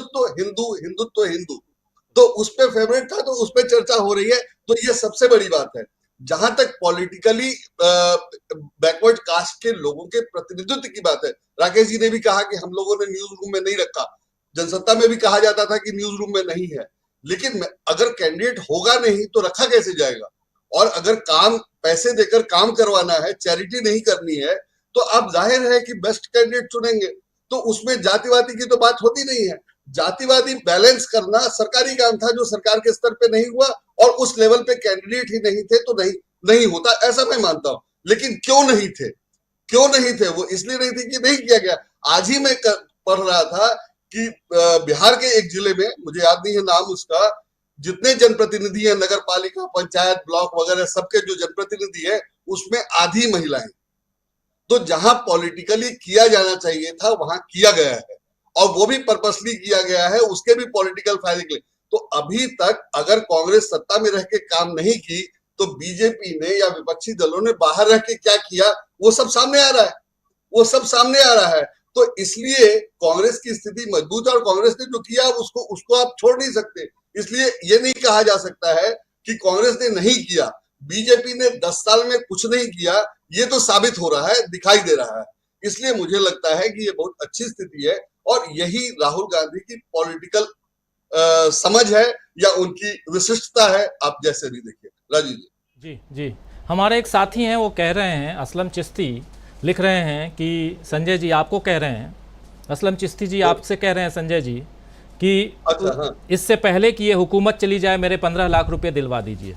खैर, ये एक लाइट मोड में ये बात यहाँ आप सबके सामने रख रहा हूँ कि ये हुकूमत चली जाए उससे पहले 15 लाख रुपए दिलवा दीजिए प्लीज।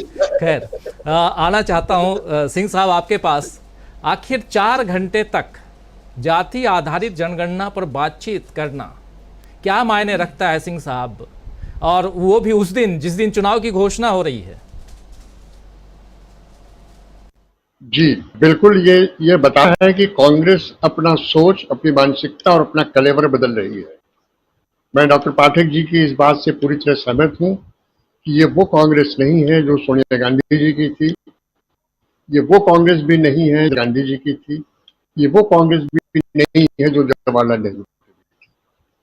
वक्त बदल रहा है और कांग्रेस अपने आप को बदल रही है। मैं आपको थोड़ा और पीछे ले जाना चाहता हूँ। आजादी 1937 में समाजवादियों का वर्चस्व काफी बढ़ गया था। नंबूजी पास से लेकर डॉक्टर लोहिया, अच्युत पटवर्धन, तमाम लोग उसमें थे। उसी में से एक धड़ा टूट के अलग होता है समाजवादियों का, और कांग्रेस सोशलिस्ट पार्टी बनती।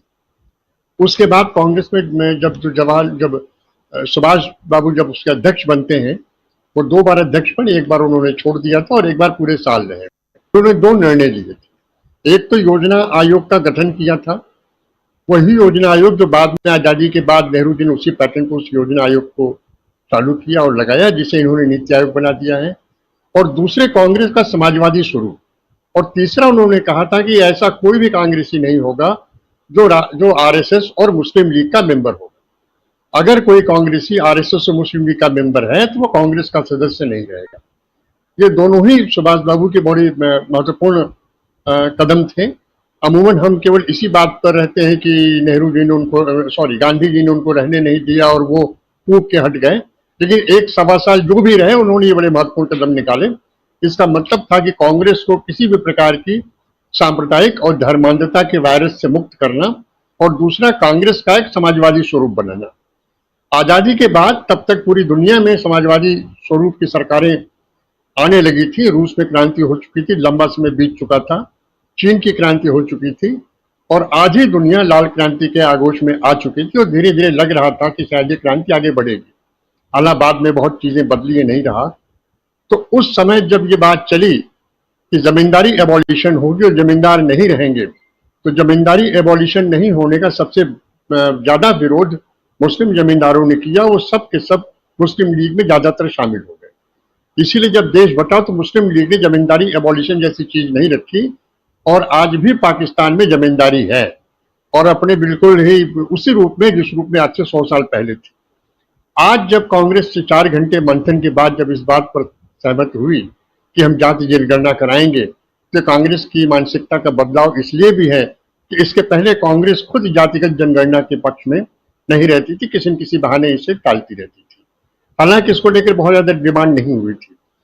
और जब से ये उसी प्रकार की महत्वपूर्ण घटना होगी सामाजिक न्याय के इतिहास में, जैसे वीपी सिंह के द्वारा मंडल कमीशन लागू करने की घटना हुई थी। उसका विरोध भी हुआ, आज तक भी विरोध है, और वीपी सिंह अपने सजातीय बंधुओं का भी विरोध बहुत झेलते हैं इसी कारण से। तो ये बात तो बिल्कुल सही है। प्रोफेसर स्वामी जी ने बहुत सही कहा कि अगर ये बात लागू होती है तो इसको लेकर एक तैयारी करनी पड़ेगी कि आखिर सवर्ण मानसिकता का क्या असर होगा। दूसरी बात, आज राहुल गांधी जी ने प्रेस कॉन्फ्रेंस को मैं भी सुन रहा था, तो शकील जी ने बताया था, जब उन्होंने एक सवाल पूछा कि इस हॉल में कितने ओबीसी हैं, एक भी हाथ नहीं उठा, जो साफ साफ बताता है कि प्रेस रूम में या पत्रकारिता में नहीं है। लेकिन इसका भी कारण है, संजय जी ने भी सही बात कही कि अगर कोई योग्य नहीं है, उस लायक नहीं है, तो कैसे वो बन सकता है। तो सवाल है कि उनको उस योग्य बनाने लायक किया क्या जाएगा। तो क्या भारतीय जनता पार्टी ने किया? अब आप महिलाओं की बात लीजिए, 33% महिलाओं की आरक्षण की बात की जा रही है। ये जब भी लागू हो, पता नहीं कब लागू होगा, बात की बात है। लेकिन अगर महिलाओं को टिकट दिया जाए, जितना आरक्षण देने का वादा है उस आरक्षण के अनुसार यदि उनको टिकट दिया जाए, उसमें ओबीसी और अनुसूचित जात को भी एडजस्ट किया जाए, तो इससे एक इरादा साफ होता है कि नहीं, आपका इरादा साफ है और आप ऐसा करना चाहते हैं। लेकिन इरादा ये बिल्कुल साफ नहीं है। तीसरी चीज जो मुझे एक बात समझ में आ रही है कि कांग्रेस का आत्मविश्वास बड़ा जबरदस्त है। मैं राहुल गांधी जी का अमूमन जितनी भी प्रेस कॉन्फ्रेंस होती है वो सब, अब फुर्सत में रहता हूं तो सुनता हूं, और फुर्सती में रहता हूं मैं, तो वो मैं ज्यादातर सुनता हूं, तो मुझे हर प्रेस कॉन्फ्रेंस में एक तरह का कॉन्फिडेंस आता है। और वो कॉन्फिडेंस तभी आता है जब आप दिल दिमाग से आप बिल्कुल अपने गोल के प्रति सतर्क हैं। भारतीय जनता पार्टी की सबसे बड़ी मजबूरी ये है कि पिछले 10 साल में इन्होंने ऐसा कोई भी उपलब्धि नहीं की है जिसको ये आपके सामने गिना सके। बहुत जल्दी ही ये राम मंदिर की बात करने जाएंगे। यूपी के अखबारों में जहां मैं रहता हूं लोकल खबरें आती रहती हैं, उनमें बराबर ये छपता है कि अयोध्या में दीपोत्सव होगा और इतने करोड़ दिए जलाए जाएंगे, तमाम बातें हैं। लेकिन कभी ये नहीं कहा जाएगा कि साहब अयोध्या में एक बढ़िया अस्पताल खुल जाएगा, एम्स के टक्कर का अस्पताल खुल जाएगा, धार्मिक स्थल है, दुनिया भर से लोग वहां जाएंगे, एयरपोर्ट खुल रहा है, सब कुछ खुल रहा है, तो क्यों नहीं एक सुपर स्पेशलिटी हॉस्पिटल भी वहां खुल जाए। लेकिन इसकी कोई बात नहीं करेगा। तो सीधी सी बात है, जिन मुद्दों पर कांग्रेस भारतीय जनता पार्टी को खींच के ला रही है, उन मुद्दों पर भारतीय जनता पार्टी आने से बचना चाहती है, क्योंकि इन मुद्दों पर इन्होंने कभी कोई ग्राउंड वर्क किया नहीं है। एक चीज और मैं जो महसूस कर रहा हूं वो ये है कि भारतीय जनता पार्टी के पास सब सिर्फ 2 ही चेहरे रह गए हैं, एक नरेंद्र मोदी जी का और दूसरे अमित शाह जी का। मैंने कभी भी किसी बड़ी पार्टी में, मैं शिवराज सिंह चौहान या मुख्यमंत्री जी की बात नहीं कर रहा हूं, मैं जैसे नितिन गडकरी हैं, राजनाथ सिंह हैं, और भी जो प्रथम श्रेणी के जो भारतीय जनता पार्टी के नेता हैं, उनको मैंने कहीं इस चुनाव में सक्रिय होते नहीं देखा है। अब अगर सब कुछ सारा जिम्मा नरेंद्र मोदी जी और अमित शाह को ही करना है, तो जो 38 दिन जो प्रशांत जी बता रहे थे, 38 दिन का समय इनके लिए बहुत कम है। और अब ये चुनाव इस रूप में भी देखा जाना चाहिए कि चुनाव आयोग की भी एक परीक्षा की घड़ी है। मैं इसमें सुप्रीम कोर्ट का एक जजमेंट में जरूर बताना चाहूंगा, जब सुप्रीम कोर्ट ने साफ साफ चुनाव आयोग से कहा था कि हम आपको ऐसे नहीं छोड़ेंगे, अगर आप इसको चुनाव ठीक से नहीं कराएंगे तो हम बीच चुनाव में भी दखल दे सकते हैं। अमूमन परंपरा ये रही है कि जैसे ही आज अधिसूचना जारी हो गई, तब से लेकर रिजल्ट होने तक अदालतें चुनाव आयोग में कभी कोई दखल नहीं देती हैं। उनका कहना है और ये होता है कि स्मूथली प्रोसेस चल रहा है, बीच में डिस्टर्ब नहीं किया जाए। लेकिन अगर चुनाव आयोग की ऐसी कोई गतिविधि सामने आती है तो वो बिल्कुल दखल देंगी। और चुनाव आयोग को भी ये पता है कि चुनाव की सुप्रीम कोर्ट का रुख इसमें बदला हुआ है, वो पुरानी तरह से नहीं काम कर रही है, वो बीच में दखल दे सकती है।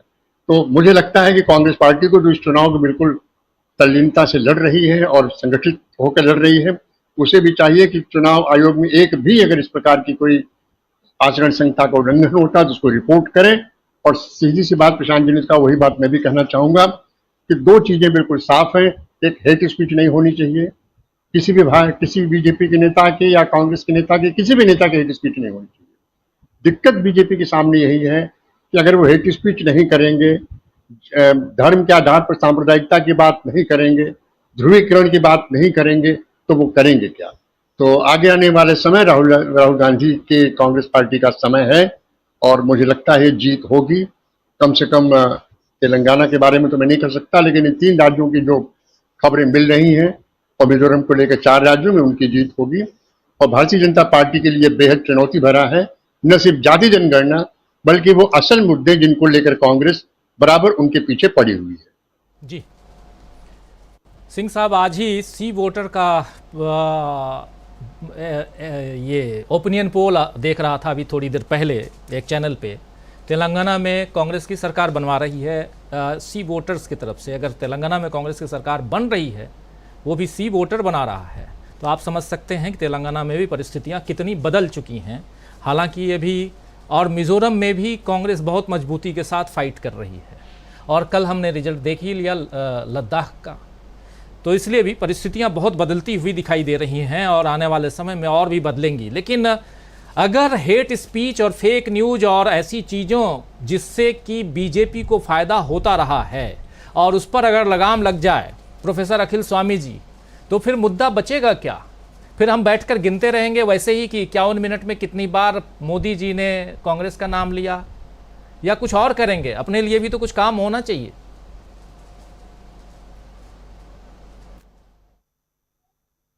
जो आपके बड़े प्रबुद्ध दर्शक और श्रोता असलम चिश्ती जी ने एक टिप्पणी की, उन्होंने मेरी दुखती रग पे हाथ रख दिया।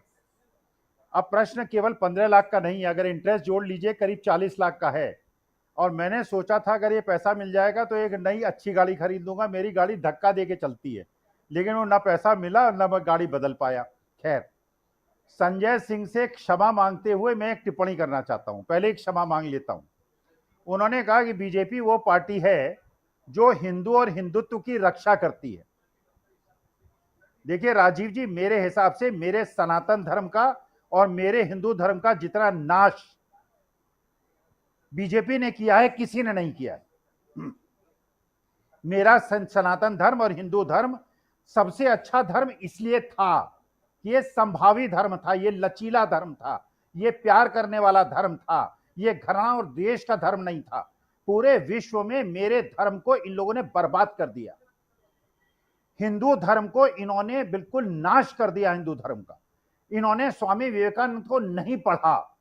इन्होंने जिस प्रकार का जाति विद्वेष फैलाया, देखिए ये लोग, जब आप फेसबुक में और ट्विटर पे लोगों के ट्वीट देखते हैं, आप देखते हैं कि ये बीजेपी के समर्थक रिजर्वेशन के बड़े खिलाफ हैं।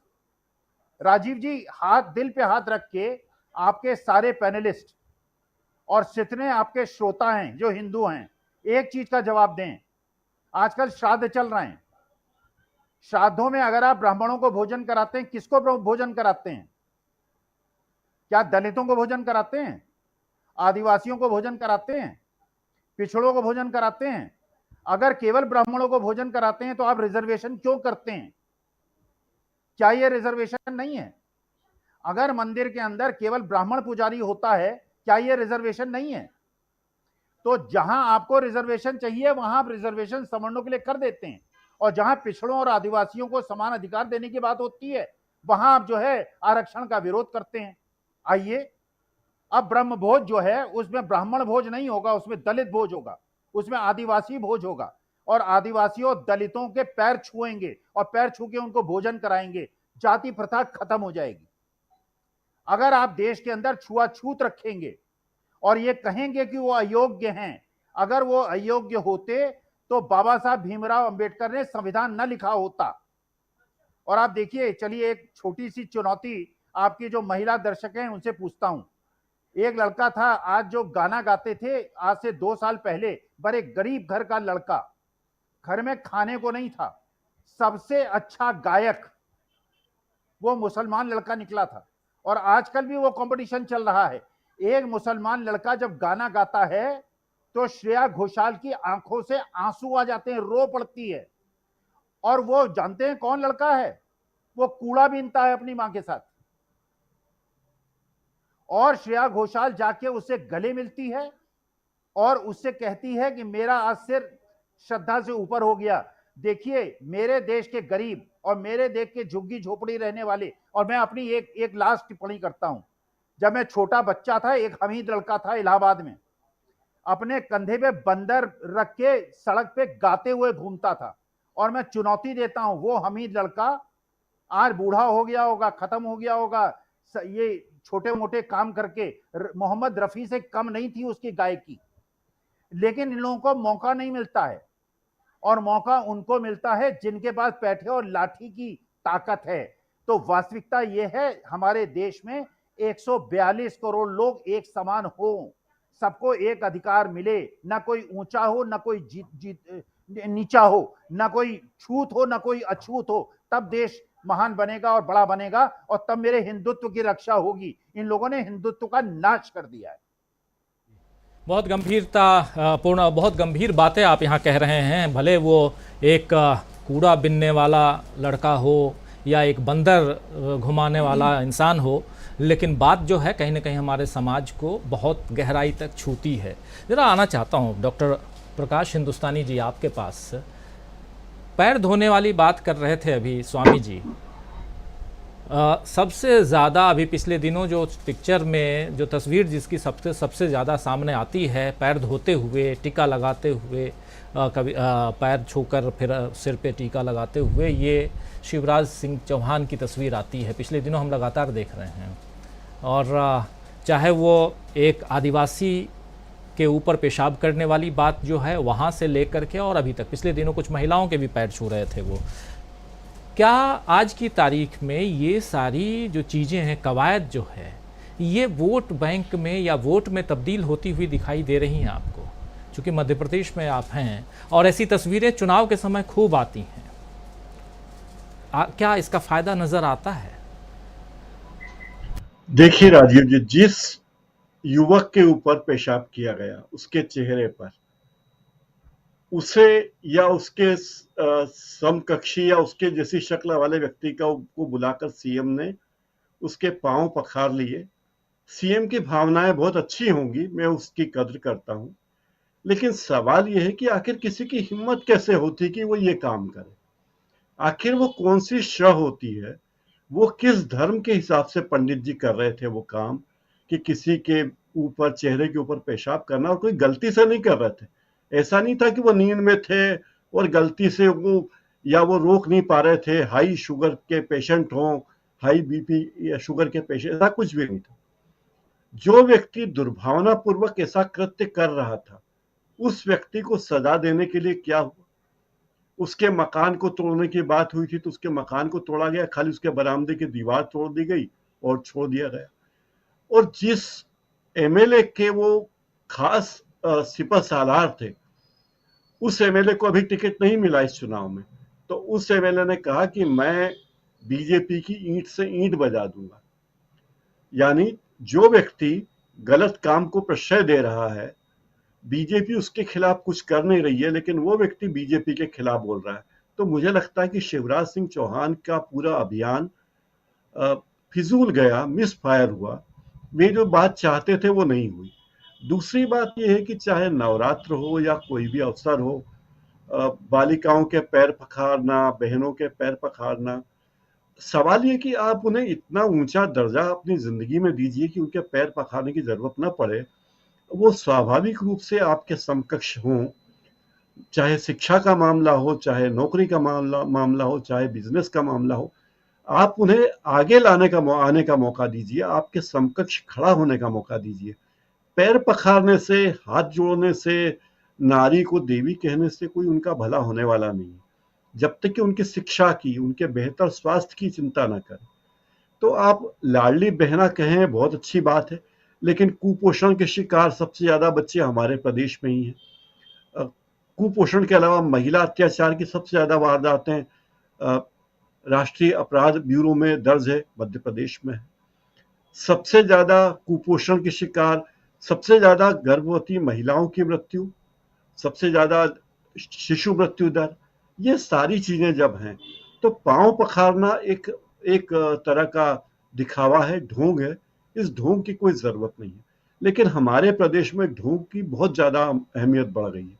हर चीज में ढोंग होता है और ढोंग की कोई सीमा होती ही नहीं। ढोंग हर चीज में ढोंग, मंदिर बनाने का ढोंग, उद्घाटन का ढोंग, शिलालेख लगाने का ढोंग, शिलान्यास का ढोंग। तो ढोंग के अलावा कुछ नहीं है। आप कल्पना कर लीजिए कि जिस प्रदेश में मुख्यमंत्री एक दिन में 12,000 लोकार्पण और 2,000 उद्घाटन कर दे, 14,200 लोकार्पण उद्घाटन एक दिन में कर दे, क्या यह संभव है? एक सामान्य बुद्धि का व्यक्ति भी कहेगा कि संभव नहीं है। अधिक से अधिक 4-6 उद्घाटन लोकार्पण कर सकता है। तो आखिर ये स्थितियां क्यों आई? क्योंकि हम जिस समाज में हैं, हमने एक ढोंगी समाज बना दिया है, जहां हम दिखावे को ज्यादा महत्व देते हैं। जिस वर्ग की बात करते हैं उसके कल्याण की, उसके उत्थान की बात नहीं करते। यही हाल महिलाओं के बारे में भी कही जा सकती है, यही बात अजा और अजजा के बारे में भी कही जा सकती है। राजीव। अनुसूचित जाति, अनुसूचित जनजाति, महिलाओं, दलितों, तमाम तबके के लोगों की बात यहाँ हो रही है। और क्या कारण है कि चुनाव के समय ही ये सब दिखाई देते हैं, और वो भी वोट तक, वोट के बाद चुनाव मतदान समाप्त और फिर आपकी तरफ कोई देखता भी नहीं है। क्या कारण है ये? इसका जवाब आप हम सब जानते हैं अच्छी तरह से, लेकिन आना चाहता हूँ जयश्री जी आपके पास।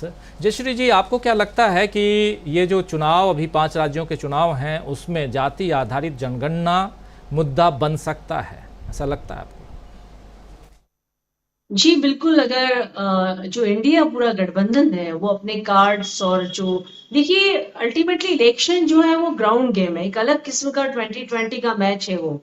और आपकी जो स्ट्रेंथ है, आपकी जो ताकत है, वो आप किस तरह से जमीन पर लगाते हैं और एक क्या माहौल को खड़ा करते हैं, ये बहुत कुछ। क्योंकि पुराना दौर खत्म हो गया है चुनाव का। चुनाव को बहुत अलग किस्म के, अलग तरीके से, बहुत प्रोफेशनल तरीके से चुनाव को हम होते हुए देख रहे हैं। और जब बीजेपी पूरी तरह से एक इलेक्शन मशीन में तब्दील हो गई है, और जिस तरह से उनका एक फोर्स है, उनका जो ताकत, उनकी जो कैडर पूरा लग जाता है चुनाव का, उसको, उसके मद्देनजर अगर हम बात करते हैं, तो इंडिया के पूरे गठबंधन अगर अपनी पूरी ताकत और पूरे एफर्ट्स के साथ में ये नैरेटिव को अगर सेट कर देता है, तो हमें लगता है कि चुनाव जो है वो ओबीसी पर आ सकता है। लेकिन देखिए, राजनीतिक तौर पर या पत्रकारिता के तौर पर हम इसका एनालिसिस करें, तो हमें देखना चाहिए कि 2019 का जो चुनाव है, वो जो मोदी जीते हैं चुनाव, वहां पर उन्होंने खासतौर पर यूपी में, उत्तर प्रदेश में, जहां पर सबसे ज्यादा जातिगत तरीके से चुनाव प्रभावित होता है और वोट प्रभावित होते हैं, उन्होंने उस समीकरण को, उस मिथ को तोड़ा है। और वहां पर बहुत लंबा जो एक संख्या है या जो एक वर्ग है, वो पूरी तरह से ओबीसी का था, अति पिछड़ों का था, वो भाजपा के साथ खड़ा हुआ, जिसने बहुत कुछ विपक्ष के लिए हालातों को मुश्किल बना दिया। तो मुद्दा अब सिर्फ ये है कि कांग्रेस अपने कार्ड्स कैसे खेलती है, इंडिया गठबंधन अपनी चीजों को, चाहे बिहार हो, चाहे उत्तर प्रदेश हो, समाजवादी पार्टी हो, जनता दल यूनाइटेड हो, और ये तमाम लोग अपनी राजनीति को किस तरह ले जाते हैं, और चाहे राजस्थान का मसला हो, अशोक गहलोत इस चीज को, इस ओबीसी के नैरेटिव को और अपने ओबीसी की आइडेंटिटी को किस तरह से खड़ा करते हैं चुनाव में, और किस तरह से भरोसा दिलवाते हैं ओबीसी को, क्योंकि जो एक पूरा जो चंक है, पूरा जो एक वोट बैंक है कुल मिलाकर, वो किस तरह से एड्रेस हो पाता है, वो बहुत बड़ी अहमियत रखेगा इस चुनाव में, मुझे लगता है। और ओबीसी पर अगर चुनाव आता है तो यकीन मानिएगा कि ये जो हिंदुत्व की जो लहर है, हिंदुत्व की जो धारा है, उसका भी कमजोर पड़ना लाजमी है। अगर ओबीसी पर पूरा अगर शिफ्ट हो जाता है इलेक्शन, तो ये 2023 में ही इसका टेस्ट है, और अगर ये तो 23 में हो जाता है ये मसला, तो 24 का चुनाव भी हमें उसी तरफ जाता हुआ दिखाई देगा, और हमें दिखाई देगा कि मोदी सरकार को जो 2024 के चुनाव की भी तैयारी कर रही है 23 के साथ में, उसको बहुत कुछ अपने गेम प्लान को चेंज करना होगा, और बहुत कुछ बड़ा बदलाव या बहुत बड़े पैमाने पर हमें चुनावी हालातों को बदलते हुए हम देख पाएंगे। जी, बहुत बड़ी बात यहाँ जयश्री जी आप कह रही हैं कि अगर ये मुद्दा ओबीसी के इर्द गिर्द अगर रह गया तो फिर हिंदुत्व की लड़ाई जो लड़ने की कोशिश या उसको एक मुद्दा बनाने की कोशिश बीजेपी करती है, वो कहीं ना कहीं किनारे लग जाएगा। ज़रा समझना चाहता हूँ डॉक्टर राकेश पाठक जी आपसे भी कि ये एक जो बात यहाँ आई और बहुत महत्वपूर्ण बात यहाँ कह रही हैं जयश्री जी, कि अगर ओबीसी केंद्र में आ जाता है, सेंटर पॉइंट ओबीसी या जाति आधारित जनगणना, इसके बाद ये 80-20 कपड़ों से पहचान लो, शमशान कब्रिस्तान, ऐसे तमाम जो भाषण हम लोगों ने पहले सुने थे, उन सब के लिए या ये कहें तो एक नई नैरेटिव सेट करने की कोशिश, और वहाँ कहीं ना कहीं फेल होते हुए मोदी जी नज़र आएंगे फिर, क्योंकि अभी भी कुछ नज़र नहीं आ रहा है। अभी भी यहाँ कांग्रेस पार्टी, खासकर चूँकि इन तमाम राज्यों में कांग्रेस आमने सामने है तो इसलिए कांग्रेस का नाम ले रहा हूँ, कांग्रेस पार्टी जो है वो जिन मुद्दों की बात करती है, कांग्रेस पार्टी आप देखिए, चाहे बेरोज़गारी की बात हो, महंगाई की बात हो, ओबीसी अब तो इसकी बात भी होने लगी, इन तमाम मसलों की बात हो, आदिवासी बनवासी का मामला भी राहुल गांधी ने अपनी यात्रा के समय उठाया था, अब वो भी चलेगा क्योंकि उसी एरिया में उन्होंने इस बात को छेड़ा भी था। तो क्या मुद्दे यहाँ पर हिंदुत्व वाले जो हैं वो गौण हो जाएंगे, लगता है डॉक्टर साहब? बिल्कुल राजीव जी, मैं जयश्री जी की बात से सहमत हूं। पिछले एक डेढ़ साल से जो हमारे देश की राजनीति का नजारा बदला है, उसमें यह हुआ है कि पहले भारतीय जनता पार्टी मैदान तैयार करती थी, पिच बनाती थी, टर्फ बनाती थी, और मीडिया से लेकर दूसरी विपक्षी पार्टियों को उस पर आकर खेलना पड़ता था। लेकिन भारत जोड़ो यात्रा के बाद से कांग्रेस, या यूं कहूं कि राहुल गांधी अब पिच तैयार करते हैं, मैदान तैयार करते हैं, और हम सबको और बीजेपी को उस पर आकर खेलना पड़ता है। और ये मैदान बीजेपी के लिए ज्यादा कठिन है। उसका आजमाया हुआ जो नुस्खा है वो हिंदू मुसलमान है। प्रधानमंत्री नरेंद्र मोदी ने कर्नाटक में भी आजमाया था, और अभी 4 दिन पहले राजस्थान में वो कन्हैया लाल जी की हत्या का जिक्र कर रहे थे।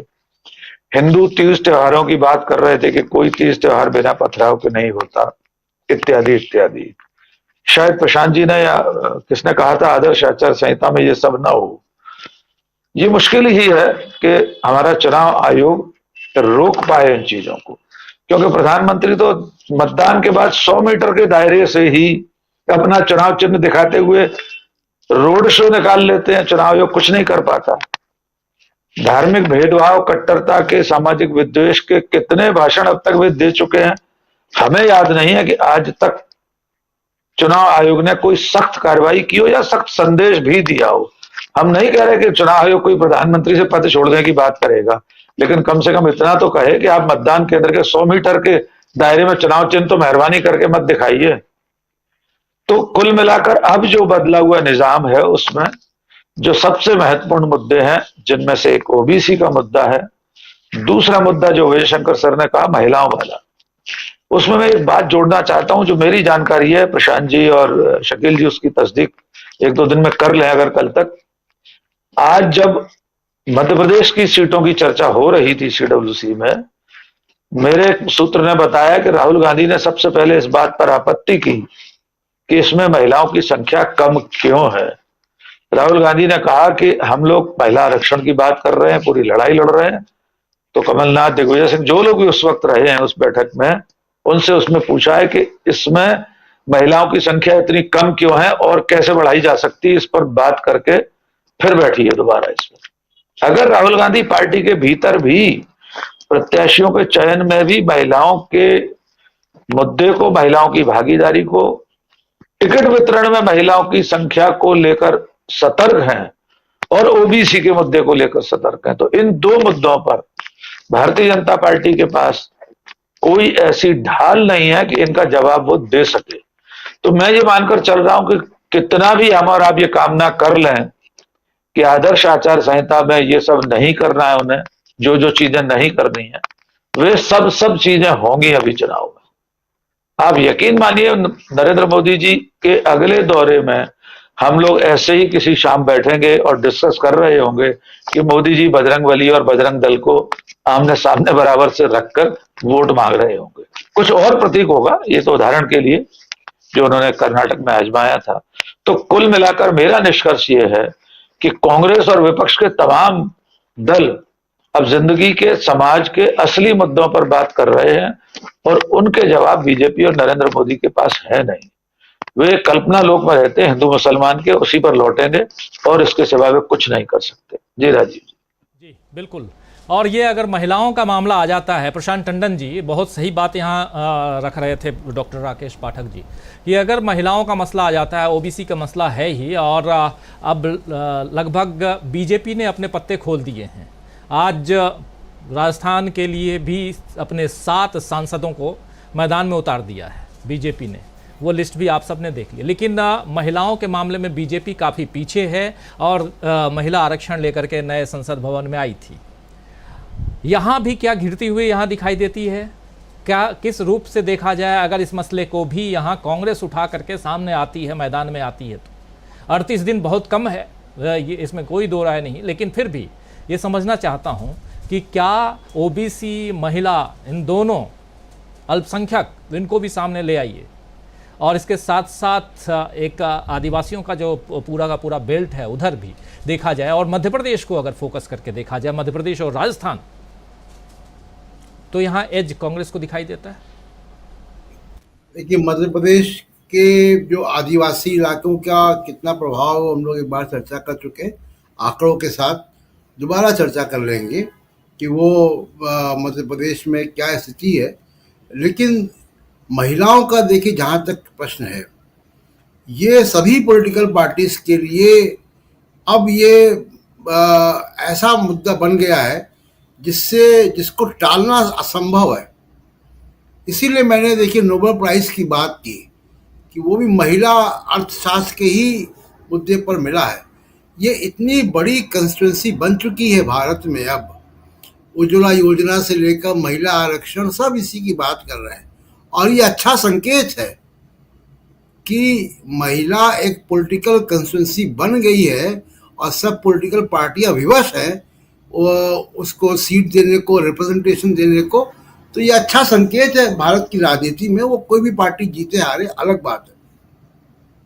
दूसरी बात देखिए, बीजेपी इन चुनावों में जब जा रही है तो आधा दर्जन से ऊपर केंद्रीय नेता उतारे गए हैं पैराशूट से। तो ये कहीं ना कहीं दिखाता है कि कॉन्फिडेंस की कमी है। जिस हेट स्पीच की मैंने बात की, वो हेट स्पीच पे अगर इलेक्शन कमीशन कुछ भी ना करे, कुछ मीडिया हाउस और पत्रकार भी अगर उसकी डेली ट्रैकिंग शुरू कर दें, सिविल सोसाइटी के लोग अगर डेली ट्रैकिंग शुरू कर दें और इलेक्शन कमीशन को टैग करके ट्वीट करना या इलेक्शन कमीशन को चिट्ठी भेजना शुरू कर दें, तो इलेक्शन कमीशन इसमें विवश होगा। और मेरा सुझाव है कि हेट स्पीच के लिए, कम से कम हेट स्पीच के लिए, क्योंकि केवल चुनाव का मुद्दा नहीं है, ये हेट स्पीच एक ऐसा जहर समाज में बो देती है कि उसके बाद लिंचिंग होती है। उसके बाद वो ट्रेन चलती, ट्रेन में धर्म के आधार पर हत्याएं होती हैं। इसलिए ये हेट स्पीच और ये मॉब लिंचिंग और मॉब को उकसाना ये चुनाव के दौरान होता है, उसी का नतीजा है कि ये सब होता है। दूसरा देखिए, इलेक्शन में जो अगर आप बात करें कि मध्य प्रदेश की जैसे बात करते हैं, मान लीजिए तो मध्य प्रदेश में बीजेपी को 109 सीटें मिली थी पिछली बार, उसके बाद तिकड़म से सरकार बनी है तो बीजेपी चुनाव वहाँ पे हार चुकी थी। राजस्थान में भी देखिए कि दोनों को वोट शेयर 39 है, लेकिन बीजेपी की 73 सीटें कम हुई थी। बहुत बड़ी जमीन उनको रिकवर करनी है, वो भी जबकि वहां पे वसुंधरा राजे का पोस्टर नहीं लगेगा, मोदी जी का पोस्टर लगेगा। छत्तीसगढ़ में इसी तरह आप देखिए कि 33% बीजेपी का, और तेलंगाना का मैं विशेष रूप से चर्चा करना चाहता हूं। तेलंगाना में बीजेपी को 1 सीट मिली थी, और अभी तेलंगाना प्रधानमंत्री गए थे और काफी उन्होंने बात की थी। 19 सीटें वहां पे कांग्रेस को मिली थी 28% वोट शेयर के साथ। तो तेलंगाना में बीजेपी का कोई स्टेक्स है नहीं। तो ये जो चुनाव की पिछले 2018 के चुनाव को भी अगर आप देखें तो आपको दिखाई देगा कि बीजेपी की चुनौती बहुत बड़ी है, और उसमें अपने कैप्टन्स को मैच के एक दिन पहले पेविलियन पे बैठा देना और पैराशूट से दिल्ली से कुछ लोगों को उतारना, क्या पता ये रणनीति काम हो जाए, काम कर जाए मोदी साहब की, लेकिन ये कि मुझे लगता नहीं है कि ऐसी रणनीतियां कभी काम आती हैं। ये कोई कुछ बीजेपी के अंदर और मोदी साहब के अंदर कुछ एक दिमाग में कुछ और ऑर्गेनाइजेशन को लेकर जो है कुछ चिंतित हैं, या कुछ और सेट करना चाहते हैं, कुछ नया रूप देना चाहते हैं। ये कोई लंबी स्कीम का हिस्सा है कि कुछ केंद्रीय मंत्रियों को राज्यों में चुनाव लड़वा के उनको शहीद करा दो, और ये कुछ एक अलग किस्म की एक रणनीति है जो बाद में हमको दिखाई देगी। और जो असलम चिश्ती साहब की बात है, चिंता की बात है, उनका 15 लाख नीरव मोदी ले गए, उनसे वो ले रहे जाके जी बिल्कुल बिल्कुल बिल्कुल असलम चिश्ती जी, आपका 15 लाख नीरव मोदी लेके चले गए हैं। अब नीरव मोदी जब आएंगे तो फिर 15 लाख रुपए, लेकिन हुकूमत चली जाए तो फिर बिल्कुल ही चिंता मत कीजिए, कुछ नहीं आने वाला, और ना अभी है हुकूमत तब भी कुछ मिलने वाला है। हाथ मलते रह गए 2014 से लेकर और 2023 तक, पिछले 9.5 साल में देखा है आपने। जरा संजय जी आपसे भी जल्दी अब इस कार्यक्रम को समाप्त करता हूँ। हमारे तीनों साथी बिल्कुल बने हुए हैं और जल्दी से क्लोजिंग की तरफ बढ़ते हैं। संजय जी, क्या लगता है आपको कि मुद्दे जो हैं वो उससे अब बिल्कुल, और उसमें भी केंद्र से मतलब इम्पोर्टेड अगर कहें कि कैंडिडेट्स को अगर आप उतारते हैं मैदान में, और उसमें भी इतना हैवी वेटेड 7 मंत्री, आज 7 सांसद उतार दिए गए राजस्थान में। छत्तीसगढ़ में भी 2 सांसद पहले तो थे ही, लेकिन उसके अलावा भी 2 सांसद आज फिर से। तो जो कह रहे हैं प्रशांत टंडन जी, बात यहाँ सीधी है कि या तो ये फ़ायदा दिलाएंगे, लेकिन कई बार नाव पे ज़रूरत से ज़्यादा वजन अगर डाल दीजिए आप तो नाव को डूबने का खतरा रहता है। तो ये क्या डूबने का खतरा दिखाई दे रहा है? बिल्कुल, और पता नहीं क्यों किया जा रहा है। दुखद है कि बीजेपी जैसे पार्टी के पास कुछ चाल नहीं है, कुछ अल्टरनेटिव नहीं है। सांसदों को चुनाव मैदान में उतारने का काम बंगाल में किया जा चुका है, और बंगाल में नॉमिनेटेड राज्यसभा के नॉमिनेटेड मेंबर को भी उतारा गया था, और फिर जब ऐतराज किया गया तो उन्होंने इस्तीफा दे दिया, और जब वो हार गए तो फिर से वापस नॉमिनेट करा दिया गया। इस तरह का मजाक, ये संवैधानिक मजाक है, किसी को नॉमिनेट करना राज्य में और फिर उसको विधानसभा का चुनाव लड़वा देना, और वो हार जाए तो फिर दोबारा नॉमिनेट करवा देना, अति है। ये किया जा चुका है। उसके बावजूद मध्य प्रदेश में या अब जो विधानसभा चुनाव में जो किया जा रहा है, तो उसका फायदा होगा डाउटफुल है, क्योंकि कर चुके हैं लोग, देख चुके हैं बंगाल में। तो अब क्यों नहीं माना जाए जो प्रशांत टंडन के कुछ लोगों को निपटाने की योजना हो सकती है। पिछली बार नहीं निपटाया गया तो वो मजाक था, और अब इस बार निपटा कर मजाक करेंगे। अगर निपटा देंगे, लोकसभा चुनाव में उम्मीदवार कहां से लाएंगे? और लोकसभा में चुनाव हारने के लिए अगर तैयार है तो फिर कुछ कहना ही नहीं है। विधानसभा हार रहे हैं, ये सबकी भविष्यवाणी है, सबका अनुमान है। और अगर लोकसभा वाले कैंडिडेट को विधानसभा में लगाकर हरवा दें या जिता दें, अगर जीत भी जाएंगे तो लोकसभा में क्या लड़ेंगे इसका तो पता नहीं है, तो लोकसभा में भी हारेंगे। तो मतलब अपने पैर पे खुद कुल्हाड़ी मारने जैसी चाल है। और ये क्यों है समझना मुश्किल नहीं है, लेकिन है, और नजर तो यही आ रहा है। तो इसलिए जो है ये बहुत दुखद है कि बीजेपी ने अपना ये हाल कर लिया है।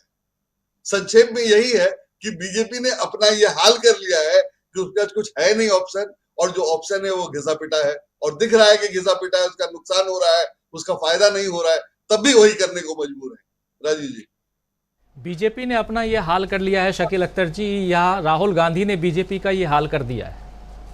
देखिए, हाल तो दोनों ने किया है। खुद बीजेपी ने तो 9.5 साल में कुछ किया नहीं और सिर्फ हिंदू मुसलमानी करती रही। तो जैसा कि राहुल ने कहा कि वो नफ़रत देश के लोगों को पसंद नहीं आई। आज ही बोला अभी प्रेस कॉन्फ्रेंस में कि वो नफ़रत जो इन्होंने फैलाई, जो संवैधानिक संस्थाओं पे जो इन्होंने हमले किए, वो हिंदुस्तान के मिजाज से मेल नहीं खाते हैं, वो देश के लोगों को पसंद नहीं आए। इसके अलावा जो एक सबसे इम्पॉर्टेंट बात है जो राहुल ने कही थी कि देश का मूड बदल रहा है, वो किस संदर्भ में कही थी?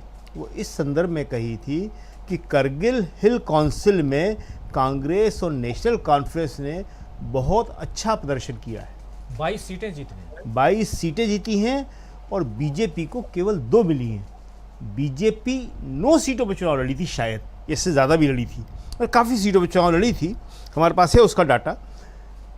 तो वहाँ पे एक सीट तो बीजेपी इसलिए जीती वहाँ पे शायद 170 या 17 वोटों से, जहाँ नेशनल कॉन्फ्रेंस और कांग्रेस दोनों आपस में लड़ गए। दोनों के कैंडिडेट जो थे ताकतवर थे, और दोनों ने कहा कि चलो फ्रेंडली हम लड़ लेते हैं, बाकी जगह पे समझौते के साथ लड़े। तो उस एक सीट पे कांग्रेस और नेशनल कॉन्फ्रेंस के साथ लड़ने से वो जीत गए। तो राहुल गांधी इसीलिए कह रहे हैं कि करगिल हिल काउंसिल में राहुल अभी करगिल में खुद गए थे और वहाँ खुद रहे थे, और वहीं उन्होंने अपना वो भाषण दिया था। वहीं प्रेस कॉन्फ्रेंस करते हुए लोगों से बात कर रहे थे, प्रेस कॉन्फ्रेंस नहीं थी दरअसल, वो लोगों से बात करते हुए उन्होंने कहा था कि देखिए चीज़ें किस तरह बदल रही हैं। वहीं उन्होंने कर्नाटक का और हिमाचल का उदाहरण दिया था।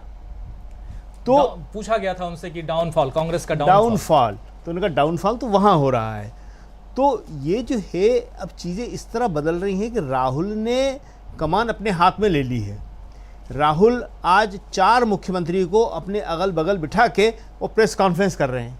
ये कांग्रेस के उन पुराने दिनों की याद दिला रही है जब कांग्रेस हाईकमान होता था, कांग्रेस में हाईकमान होता था, और कांग्रेस जो है राज्य के नेताओं को अपने हिसाब से उपयोग करती थी, उनसे काम लेती थी।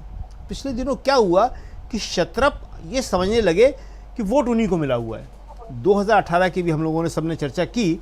2018 के चुनाव में राहुल गांधी कांग्रेस अध्यक्ष थे और उन्होंने इन तीनों राज्यों में बहुत मेहनत की थी, छत्तीसगढ़, राजस्थान और मध्य प्रदेश, और तीनों जगह उन्होंने सरकार बनाई थी। मगर हुआ क्या कि राजस्थान के नेता समझने लगे कि हम जीते हैं, यही छत्तीसगढ़ में हुआ और यही मध्य प्रदेश में हुआ।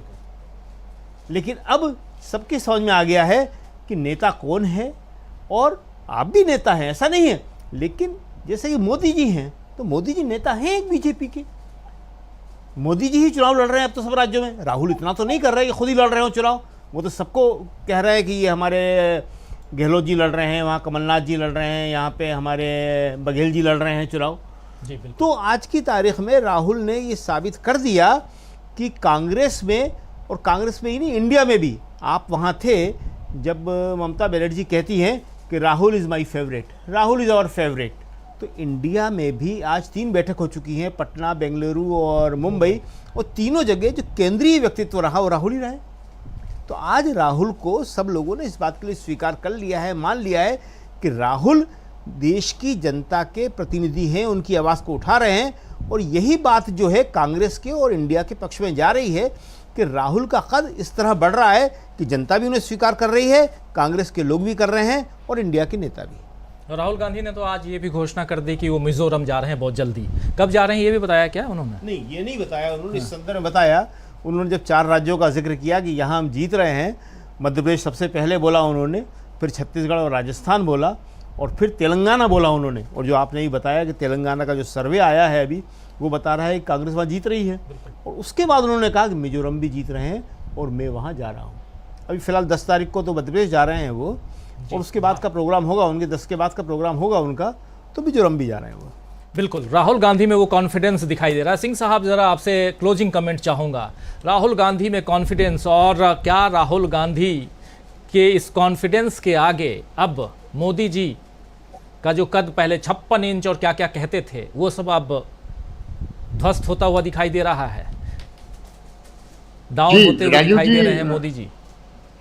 जी राजीव जी, अगर आप मोदी जी के भाषण लगातार सुने, जो वो मध्य प्रदेश, राजस्थान, छत्तीसगढ़ और तेलंगाना, इन चुनाव के मीटिंग के दौरान 5 आचार संहिता लगने के पहले जो लगातार भाषण पिछले 2 महीने 3 महीने से दे रहे हैं, आप उनकी बॉडी लैंग्वेज को देखें, उनके शब्द देखें, उनकी बातें देखें, तो साफ साफ लग रहा है कि वो आत्मविश्वास उनका दरक गया है। इसलिए नहीं दरका है कि उनके पास कहने के लिए कुछ नहीं है, कहने के लिए तो वैसे भी कुछ नहीं था, लेकिन उनके जो व्यक्तित्व था, उनका जो ब्रांड था, जिसकी एक इमेज बनी हुई थी कि मोदी है तो मुमकिन है, वो चीज़ अब बिल्कुल चीजती हुई साफ साफ लग गई। उन्हें उम्मीद नहीं थी कि कांग्रेस इतनी ज़्यादा एग्रेसिव हो जाएगी और इतनी कैलकुलेशन से आगे आएगी। उन्हें उम्मीद नहीं थी कि उनके सामने असल मुद्दे उठ खड़े होंगे। उन्हें उम्मीद नहीं थी कि उन्हें उसी पिच पर खेलना पड़ेगा जो इंडिया गठबंधन और राहुल गांधी तैयार कर रहे हैं, जिस पर कि आज लगातार बातें हो रही हैं। और इसी बीच जब लद्दाख का चुनाव हुआ, वहाँ के इलेक्शन रिजल्ट आए, धारा 370 के बाद ये कहा जा रहा था कि पूरा कश्मीर हमारे पास है, कश्मीर की आवाम बहुत खुश है, और आवाम इतने खुश है कि आपको 2 सीट दे रही है। ये घाटी की बात नहीं है, ये लद्दाख की बात है। घाटी का क्या परिणाम आएगा ये आगे पता लगेगा, और मुझे लगता है ऐसा ही परिणाम जम्मू में भी आएगा। वहाँ 3 जगह है, तीनों की है।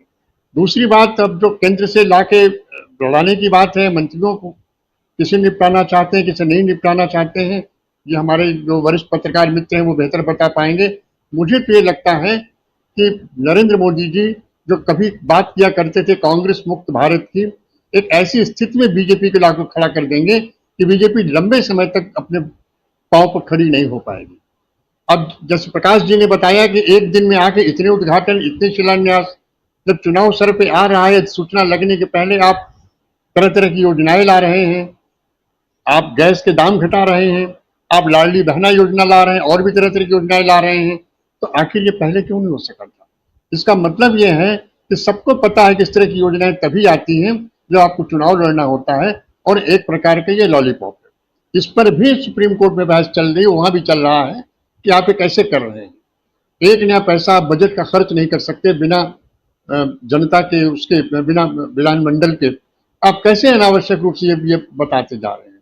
साफ साफ सा मतलब है आप किसी तरह से चुनाव जीतना चाहते हैं, आपके पास वादे हैं और वही वादे कर रहे हैं, लेकिन पिछले 10 साल में आपने जो अपने वादे किए थे 2014 के अपने मैनिफेस्टो में और 2019 के मैनिफेस्टो में, आज अगर इनसे पूछ दीजिए कि आपने उन वादों में कितने वादे पूरे किए हैं, तो नील बटा सन्नाटा ही आएगा। एक भी वादा पूरा नहीं किया इन्होंने।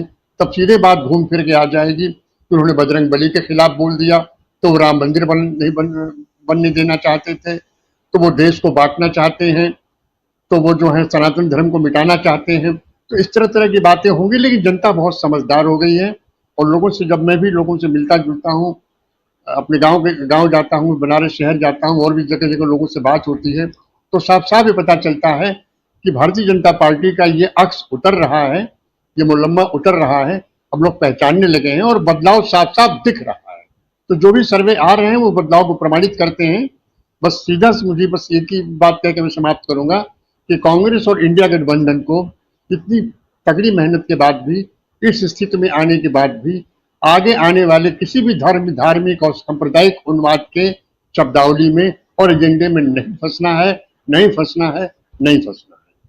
बिल्कुल, सबसे बड़ी बात यही है कि कम से कम जो हेट स्पीच की बात है उससे खुद को गठबंधन जो है वो दूर रखे, और फंसाने की कोशिश ज़रूर होगी। और यही तो है अभी तक जिस पिच पे चुनाव लड़ने की कोशिश बीजेपी करती रही है। प्रधानमंत्री नरेंद्र मोदी इसमें बहुत ही शातिराना अंदाज से अपना काम करते हैं।